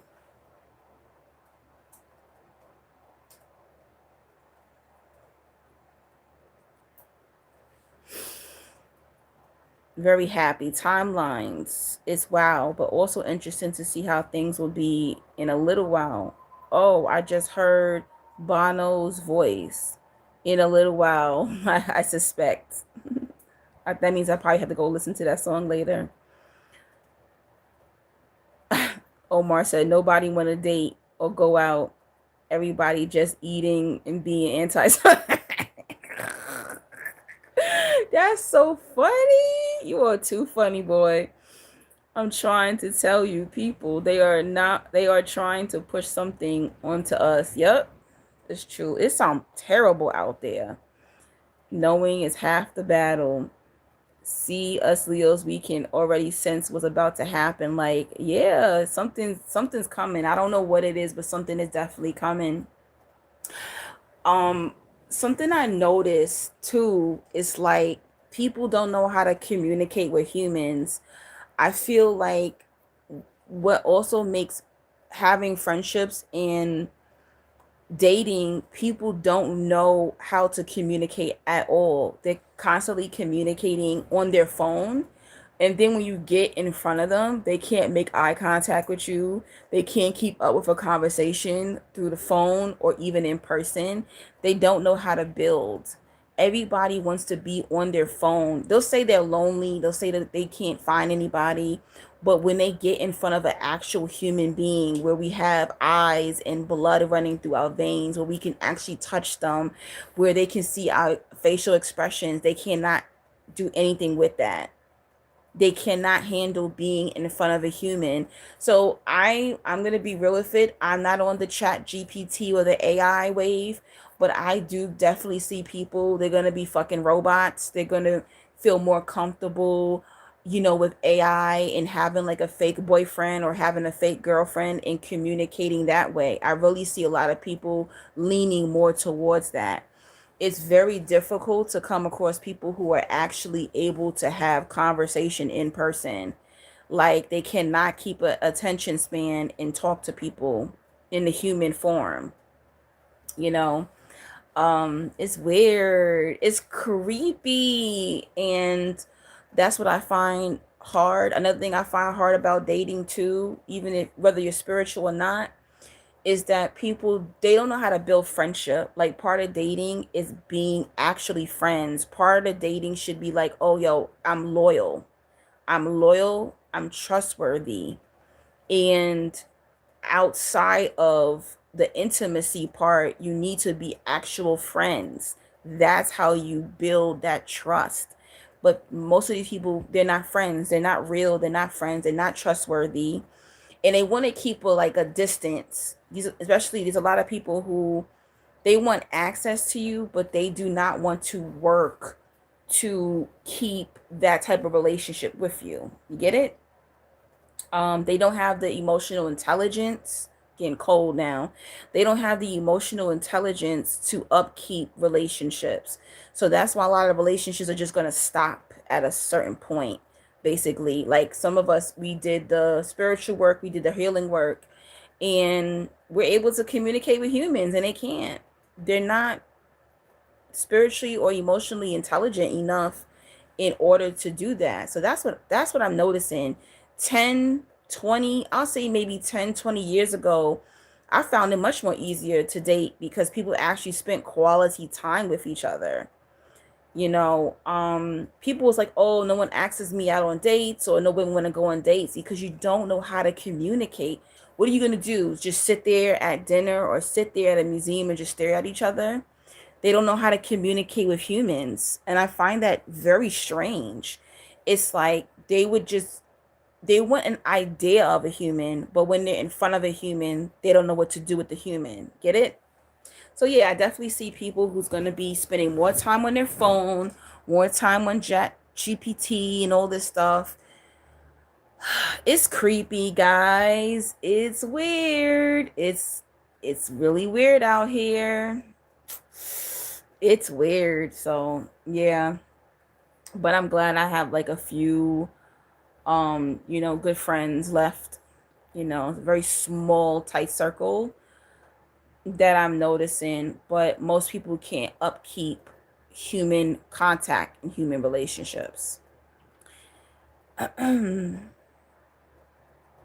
also, you said you were going to come back to the question that was about cheaters and karma.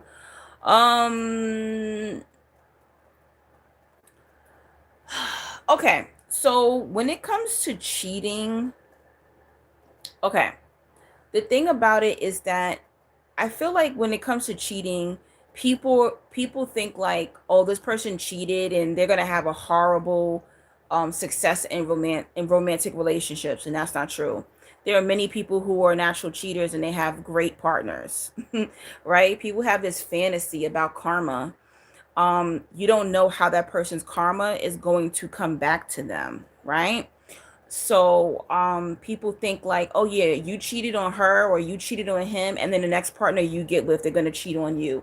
You don't know in which ways that karma is going to come back.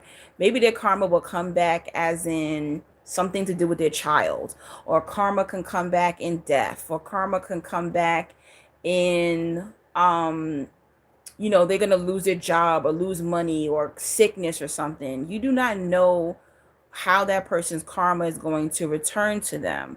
There are many cheaters, like I said, there are many cheaters who have great partners and who have forgiving partners and who stay with them.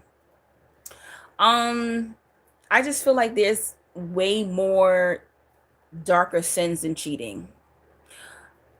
The real problem with the cheating is the dishonesty, is a form of trickery. You're telling a person that you are monogamous to them and you're really not.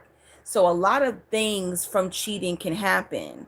There's people who cheated and end up with AIDS. There's people with cheating and end up with unwanted children. So the karma can come back in different forms. You know, I don't like, if anytime I've been cheated on, I left the man immediately. Immediately. And the thing about it is, there could be less cheating if men and women who are poly minded would just date and marry other people who are poly. Instead, these people want to just get with people who are monogamous. Why? There's plenty of people who are poly and they'll let you sleep with multiple women or multiple men and be okay with it. But the thing about it is, they want to be tricky and get with a monogamous person because they want the benefits of being with a monogamous person. They want to be selfish and they don't want their partner to have other partners, which is selfish. If you know by nature you like multiple women or you like multiple men, then be with a man or woman who likes multiple partners. It's that simple. And I think that's the reason why we have a lot of piss in the dating pool, because there's too many married people in the dating pool. There's too many people in relationships in the dating pool when you can just go and build a poly community. So it's a lot of dishonesty. But whatever energy you put out, you're gonna get, but it doesn't mean that person's gonna get it in this lifetime. Maybe they're gonna get that karma back in another lifetime. Maybe their karma will come through their children. Maybe their karma will come through other forms of, you know, reaping what they sowed. Then I also believe that sometimes a person does cheat, and the person they cheated with was their partner. That they're the person they're supposed to be with. I see a lot of people like, oh, he cheated on me, so their relationship is gonna break up. No, the relationship might not break up because they were actually meant to be together. And people have this idea that that's gonna happen, and it's not always true. Sometimes your partner might cheat on you, or you might cheat on your partner, and you end up with the person you was actually supposed to be with.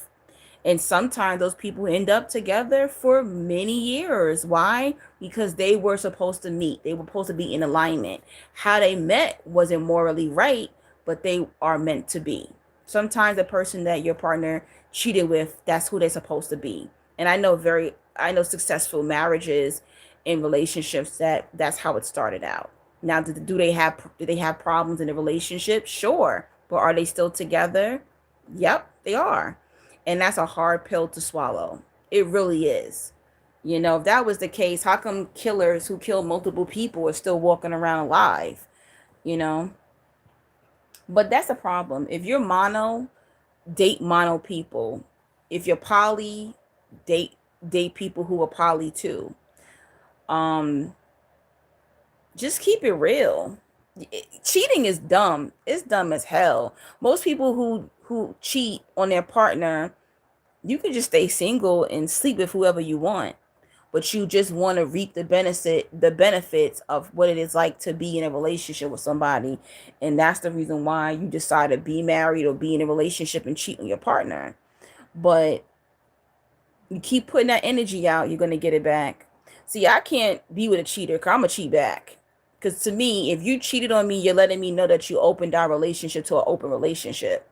So once you tell me, this is why I just leave cheaters, because as soon as when I was younger, my first love when I was 19, he cheated, so I cheated back. He lost it. He went insane. And it was like, why? You cheated on me, so you let me know that the relationship was an open relationship. Oh my god, you're just supposed to forgive me. He went crazy, and I was like, you basically let me know it was an open relationship. I didn't sleep with the guy, but I was hanging out with the guy. You know what I'm saying? I let him to believe I slept with the guy, and I didn't. I just hung out with the guy. But I was just like, well, you cheated on me, so that let me know that the relationship's open. So that means that we are in an open relationship. No, we're not. He was going crazy. You can't, like, who you are is who you should want. If you like multiple pussies, why your woman can't have multiple dicks? Huh? What part of the game is that? What are you doing? What are you doing here? Oh, men and women are not. What? What are you talking about? There are many women who like multiple peens. There are many women who like multiple vaginas. Who do you think this is? What do you think this is? Oh, man. I'm an August Leo.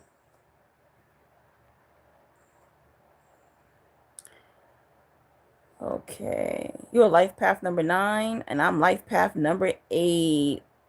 Hey, Libra sun. Happy birthday. Yeah, it is an ego thing. Can the woman that's getting cheated on feel the different energies? Oh, yeah, I have a video about that. I think I got like 2 videos on that. Yes, she can. The woman could pick up the other woman's energy, whether she's strong, whether she's weak. I've always been able to pick up the other woman's energy whenever I was dealing with a guy, and he whether it was committed or not, even like situationships, I always knew when he was with the other woman. I could always sense her energy and everything like that. Yeah, definitely. Some women are just ditzy and not in tune spiritually, and they can't feel shit, or they're not self-aware. But the average woman who's in tune, yeah, she can feel the other woman. She knows.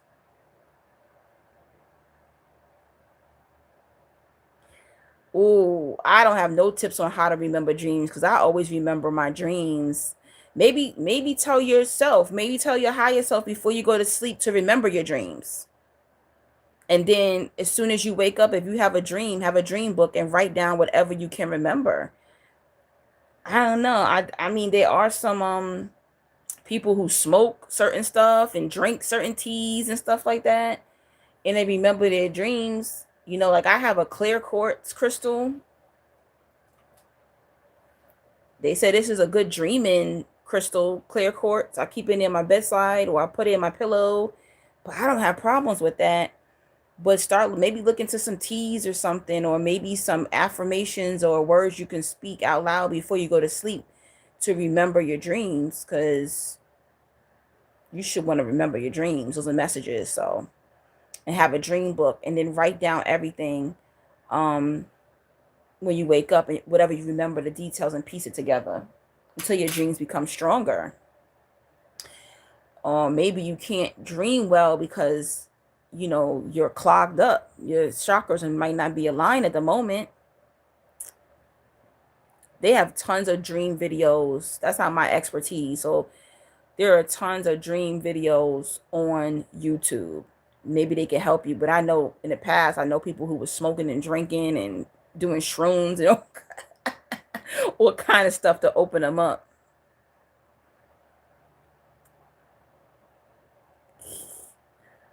Oh, you're July Leo. Okay. I don't know too many July Leos.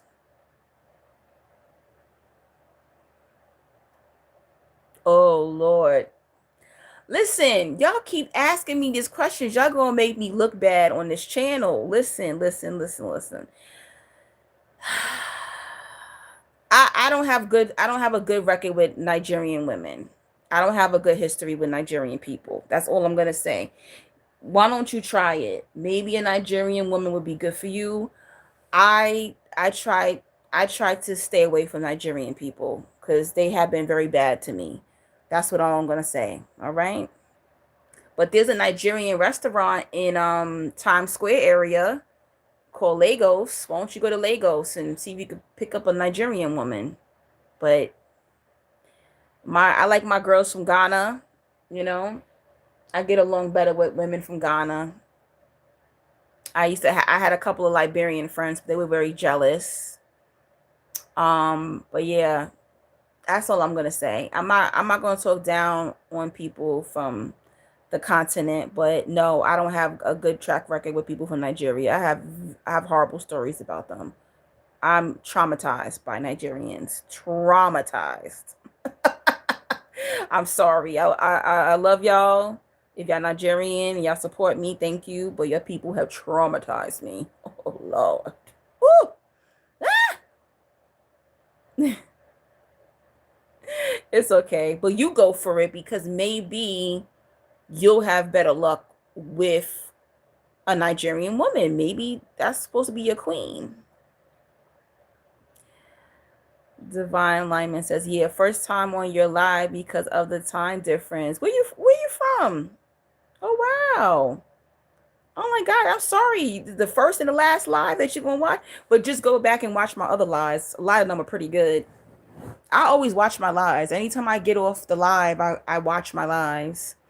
So when I get off, I'm gonna probably watch it. I'm getting a little sleepy though. I'm gonna get off in a few minutes. Oh, the Netherlands. Okay. There's a lot of green pastures in Netherlands, right? A lot of greenery. Is that true? Cassie says, I had a Scorpio male cut me off after he found out I was pregnant by someone else. Okay, he wanted to be your baby daddy. He wanted to be your baby daddy. He was mad. He wanted to be the one to knock you up. That's funny. It's crazy because it's very hard to capture Scorpios because Scorpios don't really trust people like that. But I've had Scorpios in my life for years. Woo! I had to cut the Scorpios off in order to get rid of them. Scorpios don't like leaving my life. Most of my friends are Scorpios. I was hanging out with a Scorpio tonight. Hey Tanya, and Princess Life Hacks. I'm about to get out of here. You late.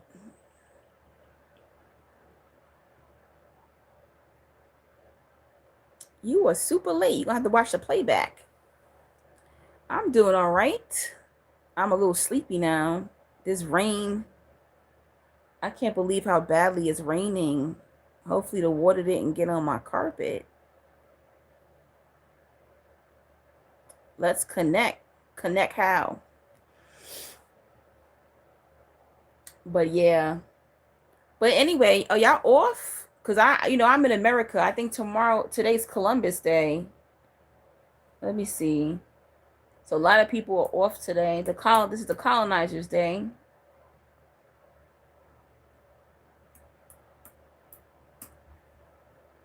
Yeah, today's the 13th. So it is Columbus Day. Only good thing about Columbus Day is the sales, right? Columbus Day sales. That's it. And we don't really get a lot of sales anymore. Ugh, that means that everybody gonna be outside today. Cause some people gonna be off, so they're gonna be outside running their errands. I wanted to wash clothes this morning, but I'll wait till Tuesday. Forget that, because that means the laundromat gonna be packed. Cause everybody gonna be off of work and they're gonna be want to wash their clothes. I don't want to be in there with a whole bunch of people. Hell no, no, thank you. But you know what? The last couple of times I went to the laundromat, it was empty because remember I told you people keep disappearing from my timeline. It was like super empty in the laundromat, so I might be able to go later today.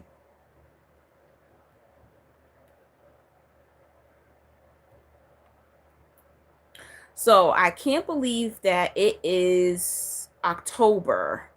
So that means there's 2 more months left in 2025. So before I get out of here, how has 2025 been for you? Would you consider it a good year for you, a negative year for you, or both? Like in the middle? How would you consider it?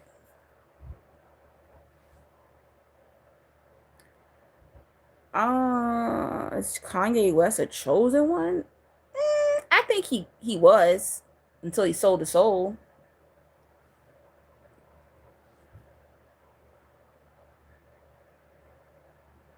I think he jacked himself up. He jacked up the contract. That's what happened. He signed a different contract. That's what happened. He's somewhat aware, but yeah, he messed that contract up. But I think that's sad. Yeah. He went the wrong route. He shouldn't have signed he shouldn't have signed that record deal. Basically, he effed up. Sad.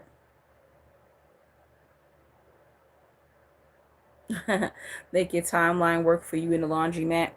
Man, I'm not gonna go. I already know it. It can wait. It can wait. It can wait. I'll just go on Tuesday. It's pouring raining too. It's supposed to rain till Wednesday. Um, so I don't like to push my car, even though the laundromat's like literally 2 blocks from my house. But I don't like washing clothes in the rain. So I'll wait till the rain stops. It's not like I really need the clothes. I just don't like laundry around because dark energy can collect in laundry. So I don't like to keep laundry around. And I don't use the washing machine in my house because my uncle's dirty as hell, and I don't put my clothes in the machine where he put his clothes. Hell no. Okay, you had a decent 2025. So far I feel like I had a good year, despite certain things that I went through this year. I'm really thankful for this year. I think I feel I had a good year, besides one tragic thing that happened to me this year, but everything happens for a reason. Ups and downs in 2025, Divine. Yeah, I feel that. I feel like 2023 and 2024 whooped my ass. I found like I kind of got a break this year, but at the same time, I'm just thankful. You know how you thankful for like certain energy to have lifted? I'm really thankful that that particular energy lifted. Definitely. And I hope y'all have a great 2026. But it depends on where you live too. Like here in America, it's pretty hectic. Everybody thinking Jesus is coming back for them, and everybody is just obsessed with the election, and it is crazy right now. It's really crazy right now. They trying to make certain people a martyr, and they're trying to take away Black history, and it America is a damn soap opera. It's insane. So it's really hard to have like a good year in this corrupted country. So I definitely would say, I don't know, I feel blessed, and I just hope y'all have an amazing 2026 despite all that's about to happen. Have a safe 2026. But in order to keep in touch with me, you need to go over to the membership section and join over there. And I'm gonna be in there at least 2 or 3 times a month with a video. When I have more people join, that's when I'll be able to do a live in the membership section. You can follow me on TikTok if you want. There's some videos over there, but most of my videos from TikTok I've already placed on YouTube. My TikTok name is Metaphysical Goddess number 8. All right. I also do phone booking sessions. What are these phone booking sessions? What are you talking about, girl? That means that you email me. You can book an hour, or you can book 30 minutes. Okay. And you make your payment first. I call you on that day and time, and we talk. If you want to add more time, you can do that while we're on the phone. Because some people, they be scared to send $40. It's very weird. But anyway, $20 for 30 minutes, $40 for 1 hour. Okay. You can talk about your spiritual experience, chosen one journey, things that you're going through in your life. That's basically what we could talk about on the phone. All right. Mostly you have questions. Now, I'm not a perfect guru, spiritual guru. I might not know all the answers to your questions. So don't get on the phone thinking it's a psychic reading. It's not a psychic reading. It's that you can talk to somebody who is spiritual, and they're not going to think you're crazy. So a lot of times people don't have friends, family, lovers who are spiritual too, and they're going through the same thing that they're going through spiritually. And that's why people end up booking me, because I can't talk to people in their real life. That's the reason why people want to talk to me, basically.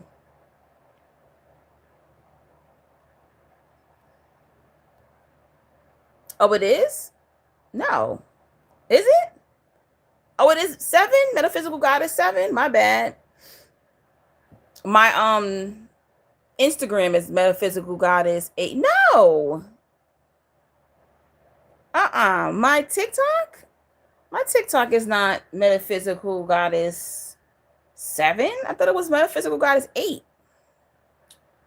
I don't even remember. No, let me see. I think it's Metaphysical Goddess 8. I think that's what it is. Maybe I'm tripping. Am I tripping? Somebody go look real quick. Go see if it's Metaphysical Goddess 7 or Metaphysical Goddess 8. I could have sworn it's Metaphysical Goddess 8. But if it is, yeah. No, my old Instagram used to be Metaphysical Goddess 7. Maybe it is Metaphysical Goddess 7. I could have sworn it's Metaphysical Goddess 8. But either way, you can find me on TikTok. I'll write it in the chat, whichever it is. I'll write it in the chat, or I'll send the link. Oh, well, 7? Oh, okay. Well, that's what it is. My IG is Metaphysical Goddess 8. That's what it is. Okay, yeah. So yeah, I'm on TikTok still. And yeah. Okay, thank you. You can write it in the chat. But yeah, I'm shadow banned on TikTok anyway, so I don't really be making videos like that on TikTok. Um, but yeah, whatever videos I make on TikTok goes on here anyway, basically. But yeah, so Metaphysical Goddess 7 is my TikTok. Metaphysical Goddess 8 is my Instagram, pretty much. It's my private personal Instagram. So please do not be DMing me any foolishness. Don't be asking me no spiritual questions in my DM. I will not answer you. That is for me to post jokes and pictures and the drinks I ate and food I ate and drinks I drank when I was out. So don't be asking me no spiritual nothing in my DM. That is my personal account. All right? Thank you so much. You so silly. Even your handle is leveling up. Shadow ban sounds like a rite of passage. Yeah, I'm okay with it. In the beginning, when you get shadow banned, you feel like sad about it. You feel angry. You feel violated. Now I don't give a shit. I don't give a shit. To me, it just shows me that I did the right thing and I did what I was supposed to be doing, and I'm okay with that. But yes, so I'm going to get out of here. It was amazing talking to y'all. Thank you for sticking in there with me. Hopefully I was able to answer some of your questions, but I'm getting sleepy, so I got to get out of here. I talked for 3 hours and 30 minutes. That's a long time. But I had to, make this last live good. But anyway, all those of you who are watching, thank you for every comment, every like, every hating ass energy. Thank you to the creators who stole my content. Thank you to the creators who was trying to be like me. Thank you to those who, gave a donation, through the years. To some people who just disappeared from my channel. I don't know what happened to them. Thank you to everybody who booked a phone session through the 10 years, well, 9.5 years actually. Every comment, every like, every positive word. Thank you for sharing my videos to people. I really, really appreciate y'all. Just thank you. Thank you. Thank you. That's all I can say. I'm very grateful. There's some people who don't even get 100 subscribers. To have gotten this amount of subscribers in the last couple of years is a blessing. So thank you so much. Thank you to those who went over on TikTok and blew me up on TikTok. Thank you. That was so sweet of y'all. Yeah, that's it. So if you want to continue to see any YouTube videos, you'll have to join the membership. So don't be in the comments going, "Where you at, girl? Where you been?" I ain't coming back on to regular YouTube. All right. Have an amazing rest of 2025. All right. And we'll talk soon. And for those of you who are new, continue to watch my old videos. Go all the way back. All the way back. You got years of content to watch, to catch up to on so many different topics. Astrology, zodiac signs, narcissism, chosen one journey, spirituality. It is tons of it. And thank you again for the $9.99 on the chat. Thank you also for the donations that people have sent. I'm about to go check my email now and see who sent it. Thank you so much. Anyone who sowed a seed today, you will be financially blessed for blessing me. All right. It was great talking to you guys. And I'm signing out. This is The Light.